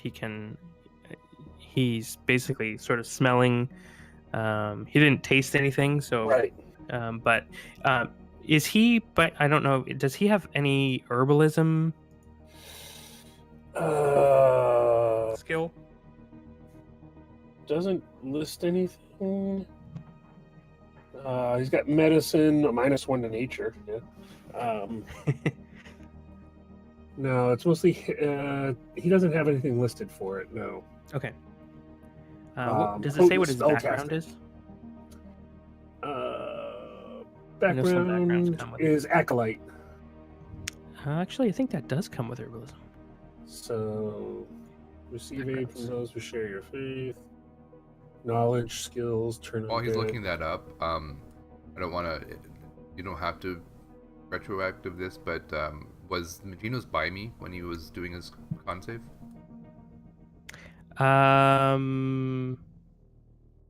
Yeah, he was at the table with you, right? Yeah, so he would have gotten a +2 to his save with my aura protection. Okay, yeah. So you can have half of your hit points Okay. back. Oh, yay! You're welcome. Thank you. You okay? Me, I'm fine. Caleb is immune to this kind of thing. No, I'm saying, is Phil okay? Oh, yeah, gotcha. I'm just helping. It's an aura. I can't help who it helps. I can't turn it off. It's got a mind of its own. Yeah, it doesn't look like he would have herbalism per Yeah, it se, doesn't look like but he's got Does anyone else have it? Dices. Do you still have it? Have what? Do you have like an herbalism? I have medicine. I have nature. I have nature as well. No, I think definitely going to be either an alchemist or herbalism proficiency. But I think one of the things that Ithis can pick out is certainly he can correlate that it is definitely the food because of how many people are affected at the moment. Right. Particularly because the people outside of the hall don't appear to have been affected at all. There are definitely people in the hall who are more affected than others, but what the actual thing is that is causing it, he's not sure.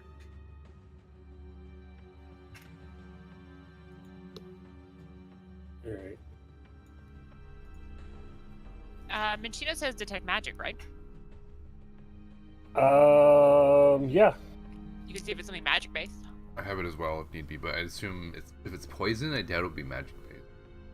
Yeah, you know what? I'll cast it anyway. See if I can see anything magic, any magical auras. So nothing on any of the tables. You can see here and there's people who have magical trinkets or baubles of some kind. Nothing particularly powerful. Every now and then you'll see one of the guards come in. They have a magic weapon. Okay. But none of the food appears to be giving off any kind of hint at Okay. something magical. Okay. It was worth a try. Yeah. No. Makes sense. The sort of people coming in now are hauling out some of the worst cases, and Chief Landslide comes back in, and he kind of looks for Navik, and he says, "Navik, we have to find this person. We have to find who did this." Were the people being hauled out? Are they like close to death type? Or... Yeah, you think that there are people very close to death, and All right, there's so likely a Ithis few will go people with who them. are. If this will go with them to make sure that nobody dies. Yeah. Okay. He's not happy about it, but he feels obligated. Yeah. Okay. That's good. That's good help. So yeah, Landslide is saying, Navik, please, your friends, if they have any skills in this regard at all, we need to find the source of this. Should we go back to the kitchens? Yes, we will help. He says the kitchens. Yes, go to the kitchens. Don't let the cooks leave. All right. Are the people at my table doing all right? It's sort of a mixed bag. There's a couple of people who have been carried out already. You're not sure what state they're in. The girl who you fought earlier is there, but like her hand has gone completely black. All right. It'll never go back. What? That's a serious damage.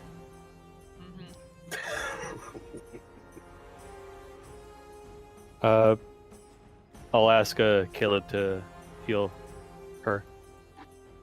Sure. So is she like completely gone? Like how is she? All right. She's standing and she's breathing and walking, but you can see like her hand is like rigid, like it's like she can't move her right hand anymore. It's like kind of almost shriveled up a little bit. Right. And we While have they're doing that, I'm going to start heading to the kitchen.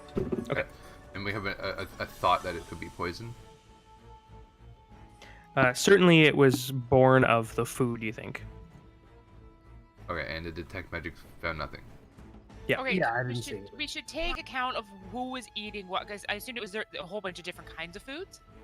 There was a choice: steak and fish. Like a wedding.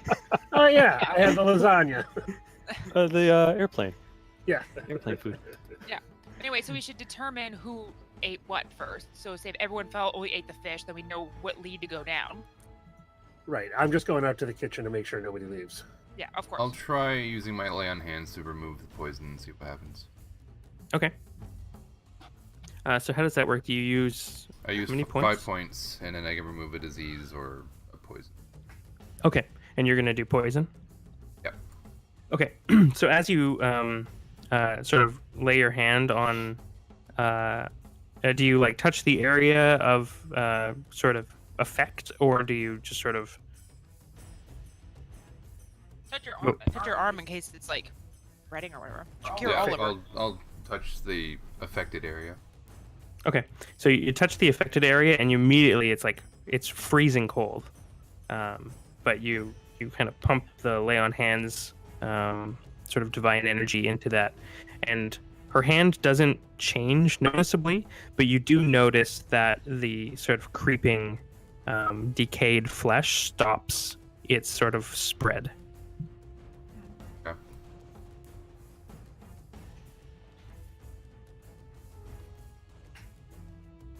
I'm assuming I don't know how to affect decayed flesh. Healing probably wouldn't do it.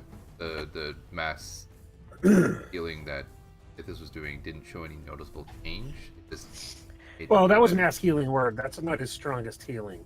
fair, that's but just even the the healing, area. like, was the healing doing any benefit visually? It didn't affect the areas that were already affected, but it did seem to sort of revive some people from unconsciousness. Gotcha. Okay. I'll inquire if she notices any benefit. She says, "Well, the cold has stopped spreading, but my hand, I can't move my hand. I have no feeling." I mean, I could try to heal, see what happens, but Do you have like a remove curse or anything like that? no, Okay. I'm not a cleric. Yeah, I didn't know if you had anything along.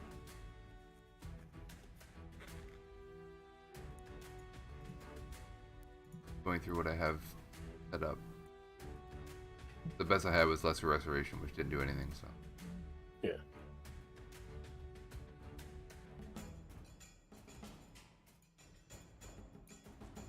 I have healing potions. I mean, you can try that and see what happens.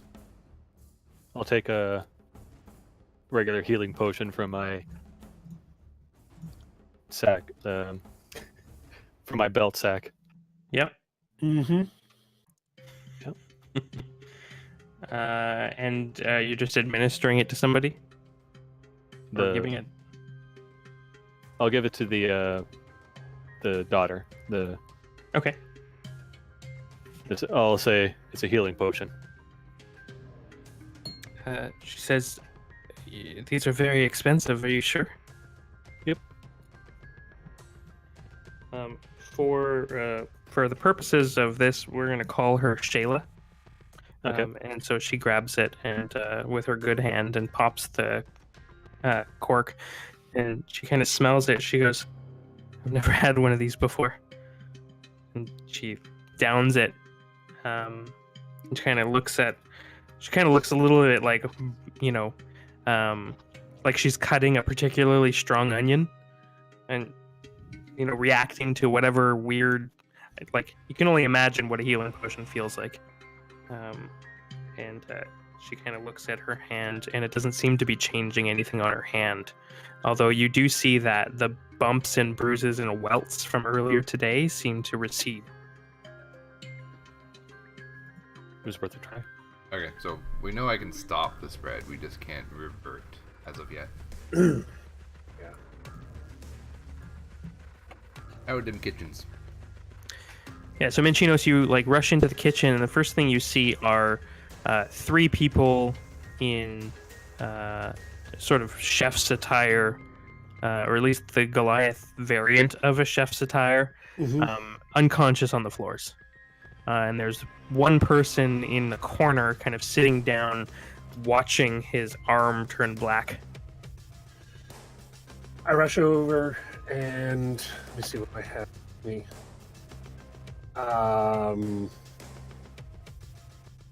Well, shit. I give him the healing potion that I have and just say, drink this. He kind of grabs it and he pops it. He kind of shakily downs it. And it's supreme. It's the only potion I have, but Damn. Okay. Damn. that's all I got.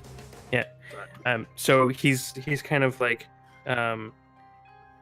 you can tell that he was sort of fading, and he's sort of revitalized a little bit. You can tell very slowly that the skin on his arm is continuing to spread.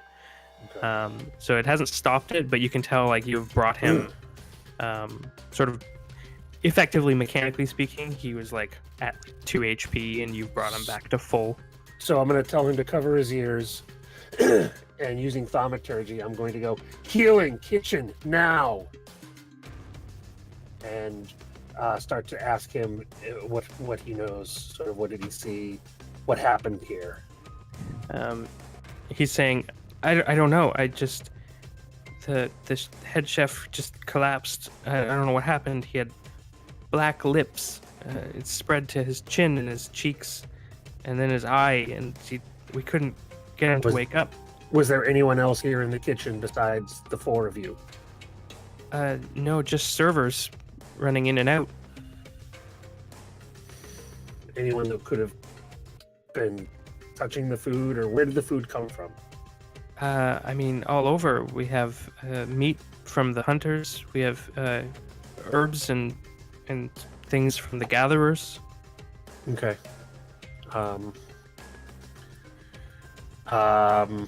Oh shit! I forgot about this. Damn it! I should have done this. All right. So, are the people on the floor? I'm gonna take a look at the people on the floor. Are they dead or? You think that one of them probably is. The other 2 are. You can see them breathing. Okay. I'm gonna tear. Let me see. Where's the thing? I'm assuming at this point I come running in, probably Navik. I don't know what Navik's doing.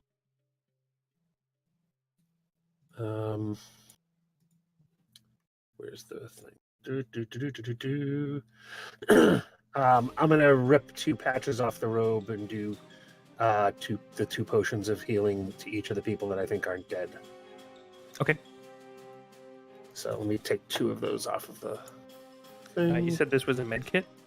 No, this is the robe of The robe. useful items. Oh, got it. So there are 4 patches of healing potions. Yep. I'm using 2 of them. Okay, cool. So yeah, both of the ones on the ground sort of open their eyes and they start breathing a little bit more, sort of fluidly. Okay, I can't edit it. Can you take 2 of them off? Yeah. So I'm like, who needs healing? What now? Where? Everybody here has the poison, and I point to him. I said, I don't know if he's dead or not. So I'll and, just run over and do lay on hands, I guess, on what? There's 3 altogether? the chef. Yeah, there's Yeah, 3 on the floor and the one guy over. 4 of them? Oh, man. I already gave the supreme healing to one of them, so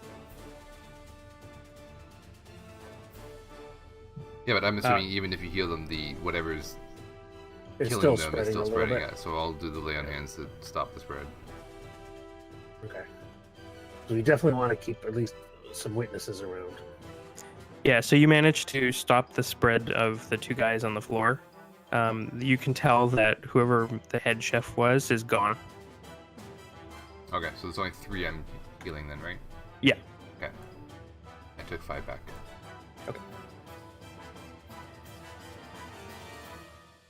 All right.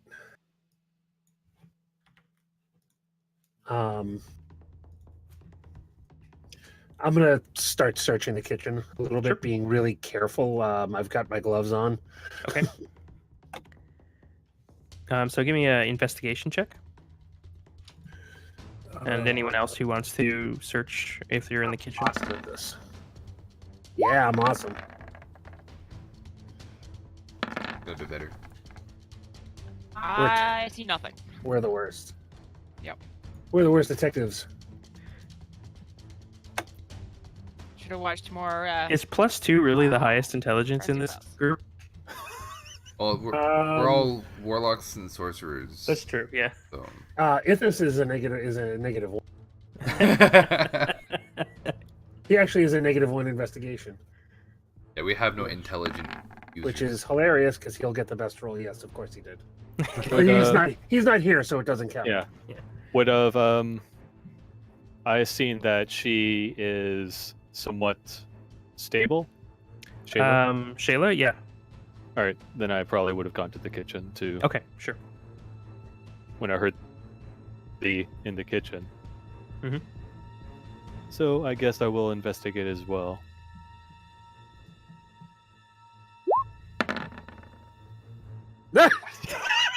Damn it, I thought Trapper John was going to come through for us. It's a kitchen.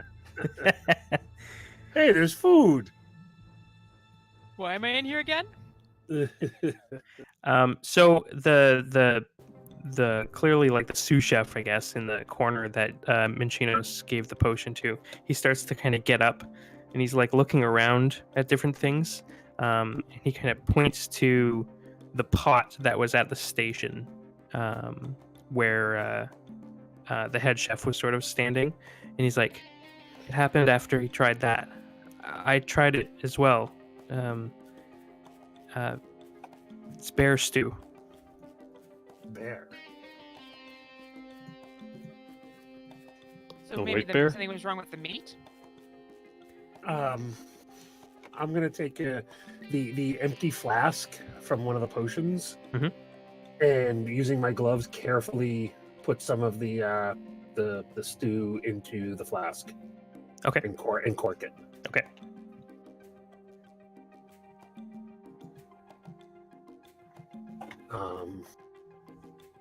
And I'll bet that's what everybody had, because I had some and it was pretty good. Bear stew is usually good. Yeah, no, I was totally down for it.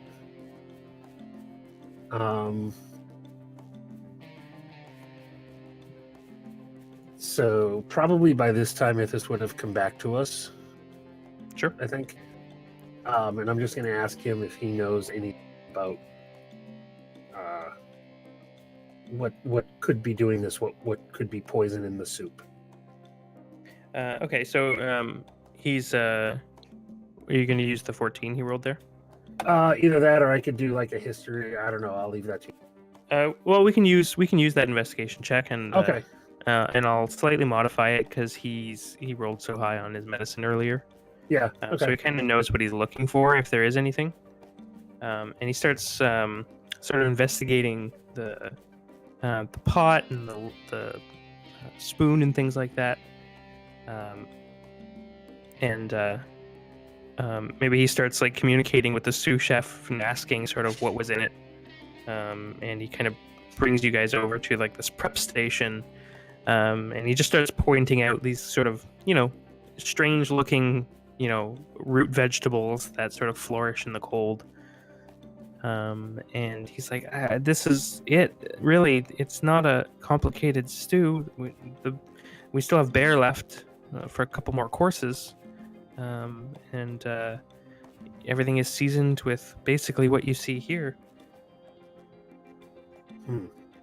Would I notice anything different from these? Make a quick perception check for me. Come on, Trapper.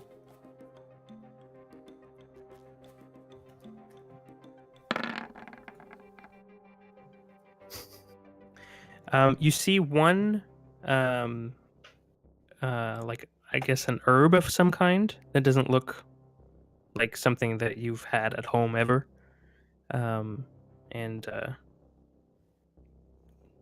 it seems out of place, but you're not sure what it is. I'll ask what the herb is. To the sous chef. Yeah. He looks at it and he goes, I don't know. I don't think we cooked with that. Why is it here? I don't know. I'm not the prep. Who is? He kind of points at the sort of unconscious but breathing guy on the floor. It's a good way to deflect suspicion is by poisoning yourself as well. Is it? What? Okay. He kind of like he's not sure if he misunderstood the comment or if he's being accused, and then he starts to cry. No, not. Good job. Going Good job. outside. Nice job. Put my hands in my pocket. I look at Dices and cock my head. Not to him, but I'm saying if he's the prepper and if he's not lethally sick, so is he dead? Well, we gave him potions and healed him, so he was pretty damn close. Oh, well. I'm saying if he wasn't lethally ill, it is quite common for people, if they went and poisoned a bunch of people, to poison themselves to deflect suspicion. One would think they would build up a tolerance first. Have you not read the Maybe. story of iocane powder? Maybe he's not that smart. We Who don't is know what his iocane int powder? is. It's a story we'll tell you later. It's a really good story about poison, though. Yes. Um, We know what I'm getting at then. Yeah, but I don't think that's the case here. True. I don't think so either. We're scrutinizing Alright, a so root, I'll- right? I'm going to take a sample of that and put it in a vial carefully. Okay. Yeah, it's got like a red stem and blue leaves, but otherwise just looks like basil. Okay. Where does this herb/root originate from? Navik, do you want to do a nature check? Sure. Fuck. Wow. You've been away a long time. You're not sure, but the sous chef says it would have been collected by the gatherers in the den, the gatherers' den, Where's this den? just down the street. It's close. Navik, who would be interested in poisoning your feast? I head to the den. K-Dork. That's what I Is thought. too. K-Dork a Is he gatherer? a gatherer? No, he's a tanner like you are. K-Dork.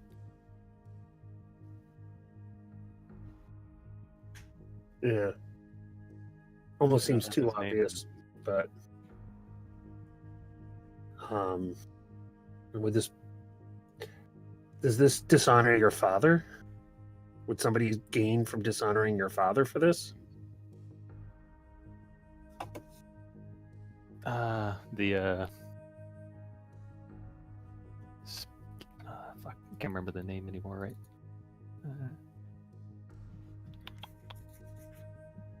Splinter Pine.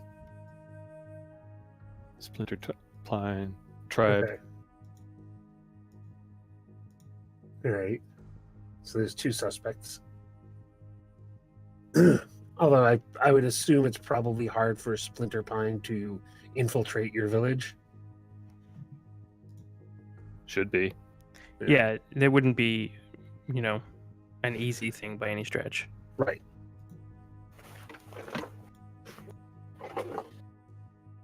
All right. Maybe we should. Splinter Is there- Pine do are you have- is sorcerers, though, right? Are you a? Is there a like an herbalist or like a medicine man in the village? Yeah, there's an herbal. Really all of the gatherers are herbalists in some capacity. We should have them take a look at this then, probably. The Splinter Pine are the sorcerers, right? Yeah, they sort of their specialty is sorcerers. I'll inform Minchinos that the Splinter Pine are sorcerers. They probably wouldn't resort to poison, but it would be very dishonorable for them too, wouldn't it? To do that. Oh, yes. So each tribe has sort of a different tenet that they hold dear. So for Grand Mist, it's honor, but for the other tribes, it's not. Oh, I see. Okay. So, for instance, the Splinter Pine tribe's core tenet is power. Okay. Well, that's poisoning is not exactly a way to show power either. It's a kind of cowardly. Slaughter Peak tribe is brutality. Winterhook is skill. Clan Zephyr is cunning, and Great Ursa is spirituality. Do any of those other tribes have serious beefs with yours? Not as much as Splinter Pine. They are basically the main rivals. Okay. Well, I think unless somebody has another idea, taking a look at by the herbalists, and then maybe we should pay Kadork there a visit. Agreed. I've already gone to find this den of gatherers. Oh, did you take the sample? No, I just left. Oh, okay. The rest of you sort of Let's go catch up with to- Caleb. So Caleb, you just sort of barge into this building that is very obviously a sort of a warehouse, I guess you would say, for plant matter and things like that. Okay. And there's, it's fairly skeleton crew in here. Everyone was either at the dinner or is now sort of running around town trying to, figure things out. There's a few people in here, sort of talking. I'll approach him and be like, "You assist me, please. You speak common?" Yes, I am common. Yes. Mhm. The feast, some sort of herb with blue. What'd you say? Blue leaves, was it? Yeah. Yeah, with blue leaves was provided. It is an unknown herb that was used apparently. Do you know of this herb? Blue. What shape? Are we there yet? Are we there No, yet? we're turning this car around. Oh, God. Wow. Okay. I think you'll get there in a second. But Okay. she's like Um, showing with her hands like what size or Yeah, shape. I it was. described what I saw that before Inchinos took a sample of it. So the girl you're speaking to sort of translates quickly to the other ones, and they seem, a little bit perplexed by it. And then one of them goes and says something in giant, and they all kind of like, oh, and they seem to be like, yeah, that could be it. And she kind of turns to you and she's like, the stem, is it fairly thick? Yeah, And it was. Yeah. And she goes, maybe is a plant called frost hyssop. Yes? And is it normally used in food? Oh, no. No. Maybe Okay. alchemy, but not very often. And We were informed that you guys, the gatherers, would normally gather this type of stuff. Gather this type of stuff recently? And they kind of like confer with each other, and she says, none of us, but I can check the requisition, yes, and see if perhaps it was done recently. Please.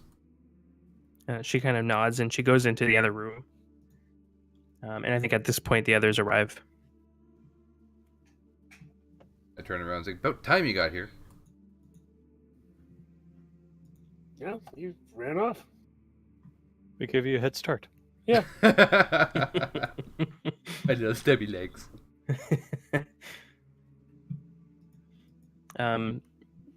So this woman comes back with this like, big parchment sort of stretched out over this like wooden frame. And she's like going down this massive list, very teeny tiny handwriting. And she points to this spot, and she goes, here, yeah, frost hyssop, a week and a half ago. Some was requisitioned by alchemist Frida, Pestlefist. Could you point me in the direction of this alchemist? Yeah, is Navik there? Yes. She says, you know where it is, yes? I assume so, yes. You will take them? Yep. I hold up the vial. Is this the frost hyssop you're talking about? They all of them were like, yes, that's it. And this is a poison, right? I don't know. I've never eaten it, but it's not food. Cool.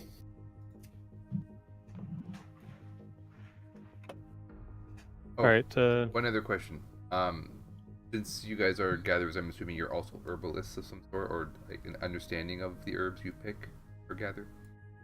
Yes, and how to grow them and cultivate, and yes. Do you know a antidote if this frost hyssop was to be ingested?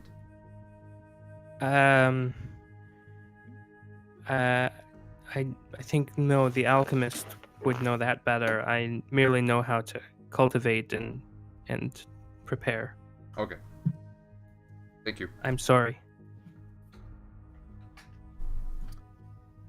I turn to Navik. He's like, let's go find this alchemist. Yep. So Navik brings you sort of back across the river to this sort of unassuming hut with, draped in leathers and furs and things like that. And inside you can hear clanging around and sort of frantic, movement. And as you walk in, you can see this elderly man, Goliath, and he is sort of draped in furs and things like that. And he's like in this trunk, and he's kind of like throwing vials over his shoulders, and he goes, where is it? Stupid thing, I can never get anything organized. What are you looking for? He kind of starts and he kind of turns back to you and he goes, healing potions, we need them. Have you not seen what's happening? Yes, we have. Is this the alchemist? It is, yeah. I walk up and I hold the vial. Said, this is what is the cause of all of this problem. You're the person that asked for this to be brought to the village. Yeah, frost hyssop. That's not a poison. I mean, well, maybe it's a poison. It was not It was put into the food eaten at the feast. Why? That's what I'd like to Yeah. know. Well, I mean, To take honor. to take.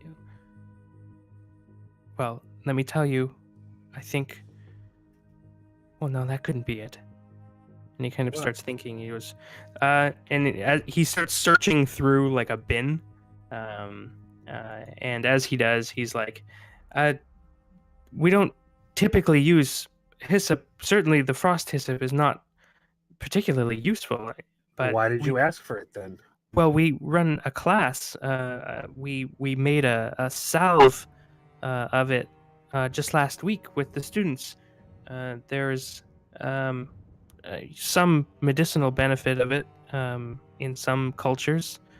I suppose if you were to ingest enough of it, it could be dangerous. Where do you have a list of your students? Yes, I've only got 4 students. Who are they? Gerard Moose Grapple, there's, Nissa Cragwalker, your sister, Yan Done. Lordstone, and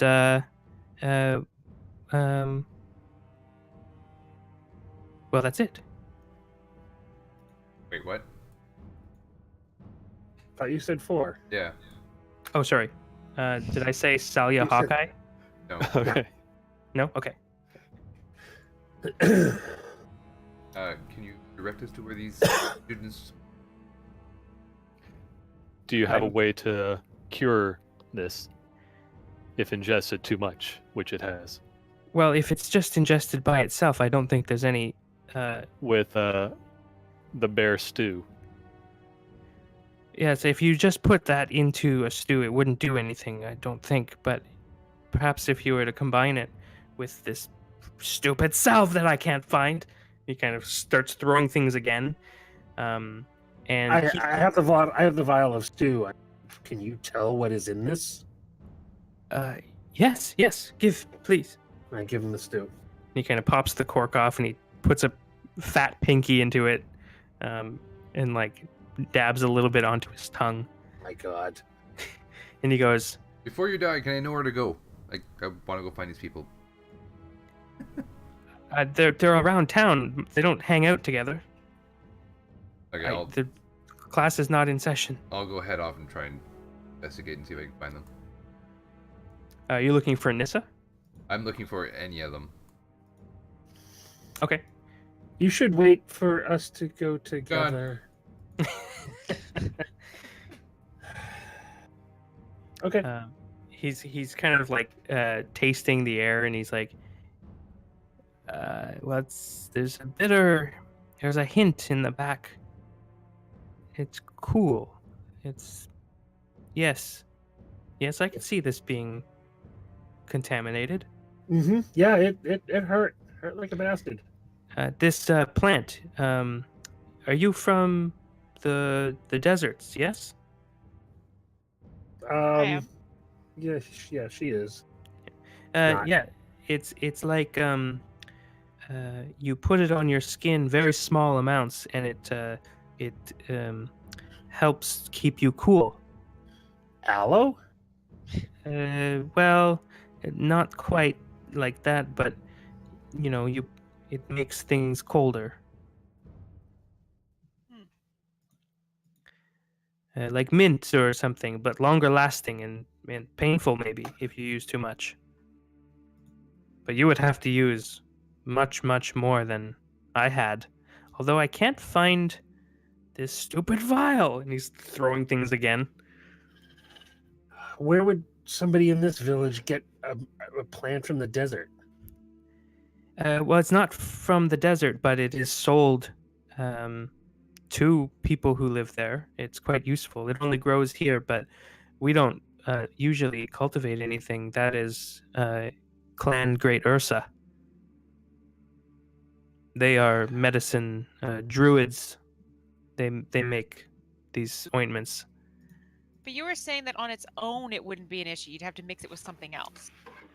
Yes, if you were to put the vial I can't find into this whatever, you could potentially not do very well.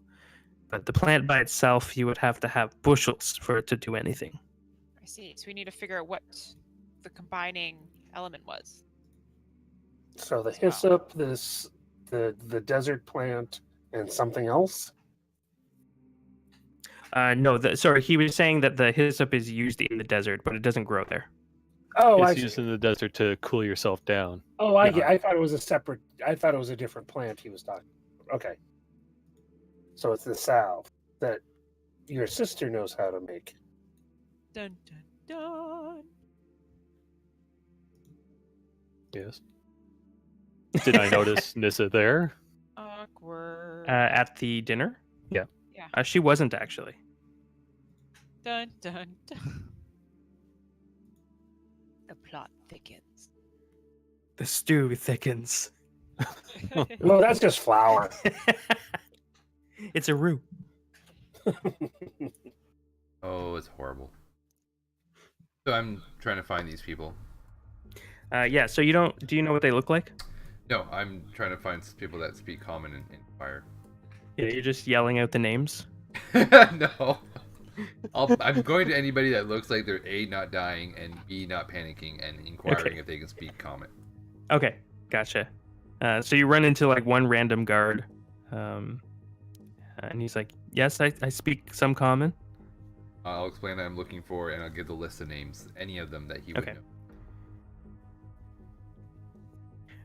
Well, Girard is in the medical tent. I don't think he's doing very good. I haven't seen Yan. Nissa is, I assume, with Chief Landslide. And Kador, I think I saw him in the streets a couple of minutes ago. He was running. Wait, you said Kador? That was the other one We're not was there. some sort of hawk thing. Oh, sorry. Yeah, I've got a list of names in the town. I misread it. Okay. Yeah, I didn't think you said I was, Kador on I was the, going to Hawkeye. correct this. Yeah.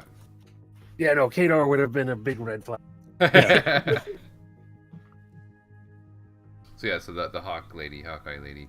Yeah. So she was the one that was running away, or? Yeah. And which way was she running? Back to, I think, the watermill. In that direction, at least. Okay. Thanks. I'll start heading Yes. towards the water mill. The water wheel, yeah. The water wheel, sorry. And then, so you're just heading in that direction? Yes. Okay. What is everyone else doing? So I'll just say to Navik, where are we gonna find? Where do we find these people? well, Nissa should be with Father or helping out. Did I know what Nissa took as her profession class? She's actually a monk.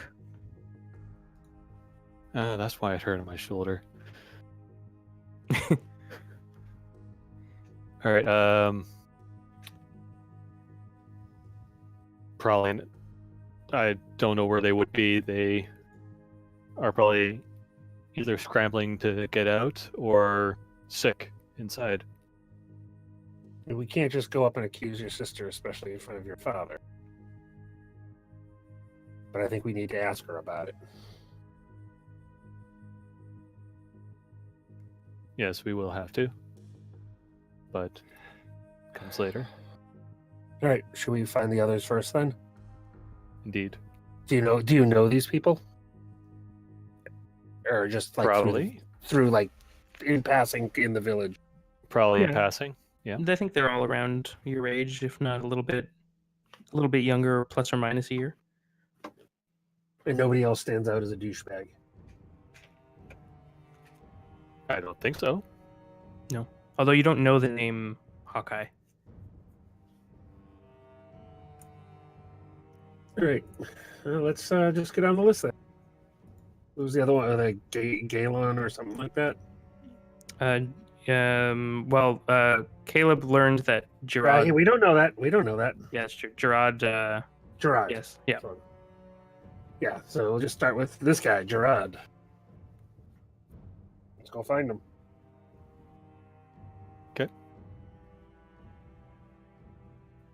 Over at the water wheel, you find sort of an empty warehouse with a bunch of millstones sort of continually turning.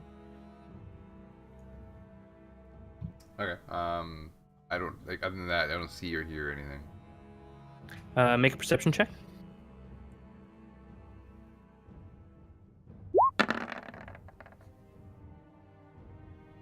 solid. No. As a rock. Okay. I'll just start walking around and not shouting, but kind of like saying her name. Are you here? Around? Nissa's name? This is the Hawkeye lady. Oh, Hawkeye, yeah. Okay.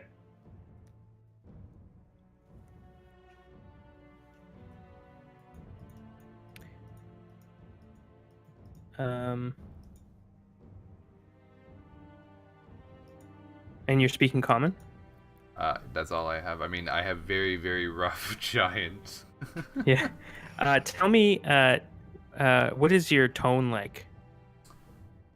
Um.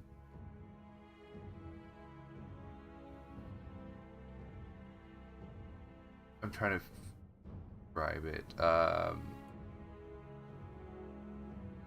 Kind of like it's pleasant, but it's rushed, right? Like we're trying to find who did this, if possible, or who knows who did this. So it's kind of I'm just trying to find people, but I'm not being in a very aggressive way. It's I'm still being pleasant because we are guests. Okay. So I think as you're kind of going through this sort of creaking giant water wheel mill place, you're about to kind of leave, and you hear this sort of faint, like, hello. And it's in common. Yeah. Is it me you're looking for?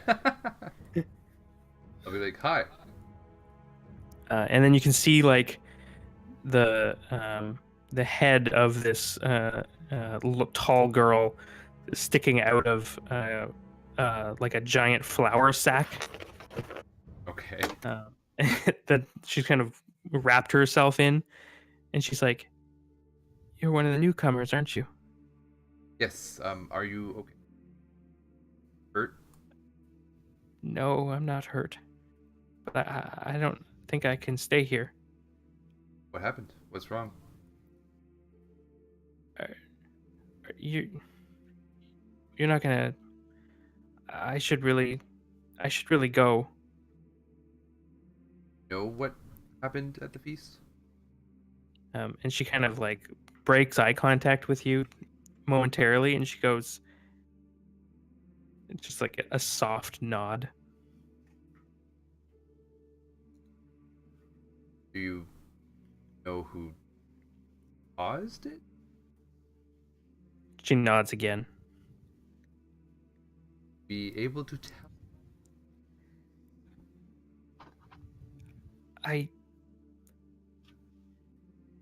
It really wasn't our fault. We didn't know what they were going to do with it, and we just thought we would make a little extra money, but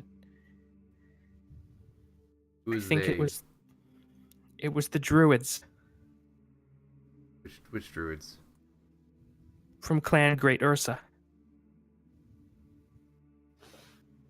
They came to trade with us, and they were asking about medicines or salves or anything like that, and we had just learned how to make this frost hyssop salve, and we had no use for it, but they were willing to pay a lot, and so they bought it from us. We stole it from class and we sold it to them, and then we started letting them into the village to trade more of it. We thought it was harmless. They're friendly enough. But I think one of them was there. I think they poisoned the bear meat. And so it was not just you selling auction?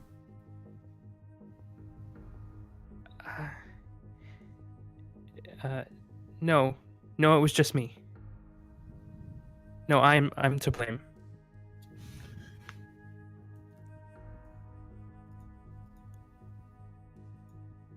Can I tell that she's telling the truth? Make an insight check. No, never mind. She seems sincere. Yeah, totally. Seems legit. Um, God, our rolls tonight. I know, eh? Yeah. My advantages are good.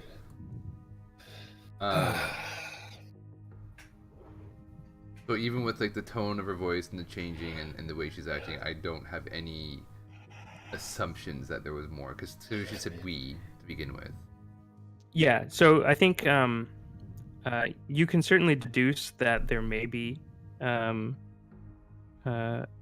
others, because you know who the students are. Yeah. The only thing is you're at the moment you just don't read that she's lying. You don't think she's telling the truth. You just can't read what. okay. Do you have any more of this concoction? I can make some. Not that in terms of making it. I just need proof that this stuff was given the Ursa. Oh no, I'm gonna be executed, aren't I? Not while I'm here. We just need proof that it was the Ursas that did this. That's all we need.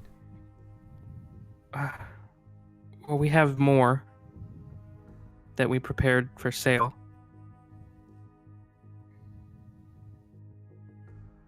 And it I was could show you it. always the same traders that bought it? Yes, we would meet. We would meet outside of the valley and exchange goods.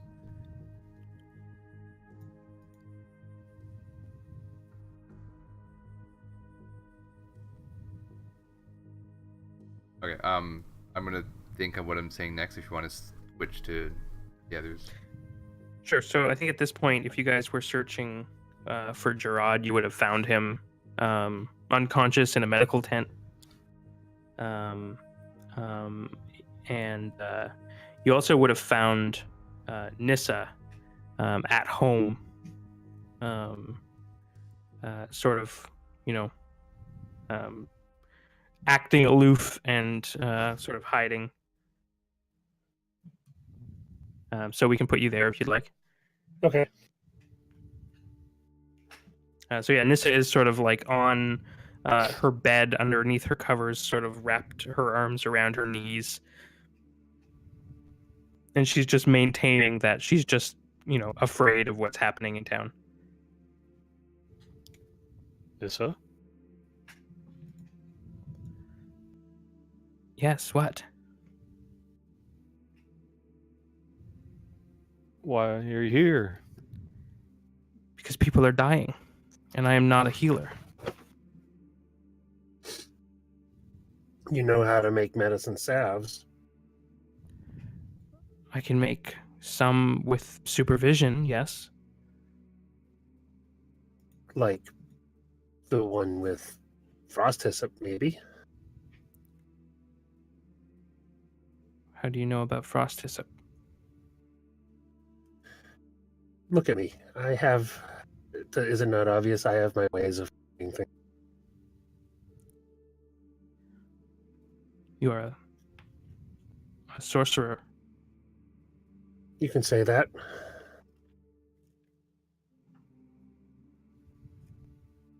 So we know you.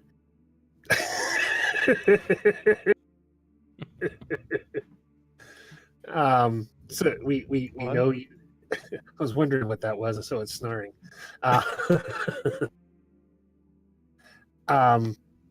So we know that you and others learned how to make this, and this looks like what was the poison in the stew.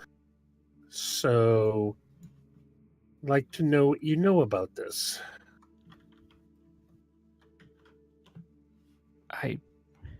We learned how to make this salve that lets you.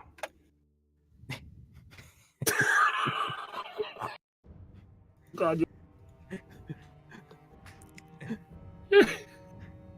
She says we learned how to make the salve that people use to keep the skin cold,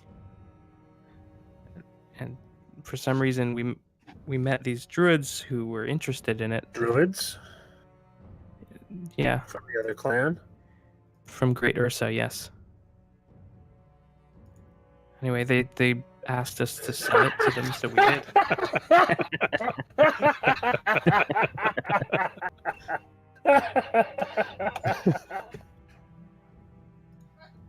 Oh my god. I Sorry, think people in the stream. Phil might be getting murdered right now. Yeah, yep. Probably. He was never heard from again. Here, Just so try you this. know, Hey, I have some saved beer the stew. picture. Oh Yeah, no. so did I. I totally did too. Are you kidding me? Photoshop. No. So much. Oh, thankful this day for the bounty set before us. It's our fault. We're 7 minutes over. Do we always go to 11:30? I thought we was going to midnight, but oh well. Yeah. Usually I try to get it done at I 11:30. am old. Shut up. Yeah, she's 24, you know. that doesn't work with me. Just to be clear. Well, yeah, you're ancient. We get it, but I'm old. Ash_napping. .jpg. Okay, so anyway, back to our I investigation. hate all of you so much. Right. What was the last question? You were did you see them? What were they using the salve for? Oh, right. Okay. So she says, she's like, we sold the salve to the druids. They were just interested in it, and they gave us quite a bit for it. So we made more, and then we ran out of hyssop, so we sold the hyssop to them. Who knew about this? Just me, No one else in your group? my group. We know that there's a group that works with the alchemist to learn this. There's you, Gerard, who's in the tent now, recovering from this, and a couple of others. No, just me. I did this. I sold it. Look, we really need to know.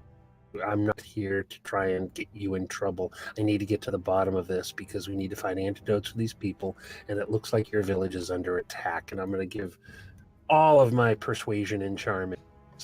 Okay.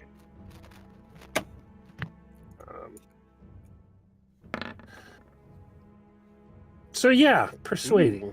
Damn. Finally, a good roll. So Nissa's just like starts to sort of break a little bit, and she goes, "We didn't know what we were doing. We had no idea what we were selling. It was just something to make your skin cold. And what the hell is that useful for? Nothing up here." And they were I giving believe us you. useful things, and so we sold a bunch of it. But What did they give you? gold, gems. Okay. No items or anything that could be that they claimed were magical. No, I don't really have any use for that. But Okay. we let them in. Like, we let them in. We ruined everything. Well, I think that it's better to have the information because your village is apparently under attack here. And what was the one you said Clan Ursa was into? Were they the cunning? Their core tenet Yeah. is spirituality. Spirituality. Okay. But she does say that she says this is Solesk's fault. Solesk? Yeah, How is this Solesk's fault? he killed the great white bear. He killed their great white bear. I didn't know it was theirs, but of course it's theirs. All right, so I'll say to Navik, we need to tell your father this, and we'll just leave the names of the the kids out of this. She says, "No, there's no honor in hiding from this. I'm just as guilty." We need the village to focus on what is happening, not worrying about making sure that justice is meted out. We can deal with that later. Right now, we have a more important issue at hand than worrying about small bits of honor. And I'm not discounting your honor, but I'm saying there are more important things right now to focus on. And that's the lives of the people in the village. She nods. Come, Nissa, let us help. Yes, okay. And she stands up. I think we'll call it there, but what's your next steps, basically? I think we should go and talk to the chief and let him know what we have found out. Mm-hmm. But I'll defer to Navik on that because he's the expert and the local here. Yeah, we have to tell the chief about everything. Yep. And we should find Caleb at some point in time, make sure he didn't get murdered. I will. This is also true. Yeah. So basically, we can ask have... Dices to send the Raven looking for him. Well, we have to wake her up first. Yeah, but the Raven's always awake, right? Yeah, that's true. That's true. Oh yeah, that's true. Does the Raven know us? I'm But pretty the sure Raven, knows us. didn't see the picture being taken. How's that perception? Oh, that's true. It was flying away. It was 100 feet away. They don't share connection beyond that. And Okay, Phil, if you do die in your sleep tonight through completely coincidental circumstances, it's been real. Yep, don't worry.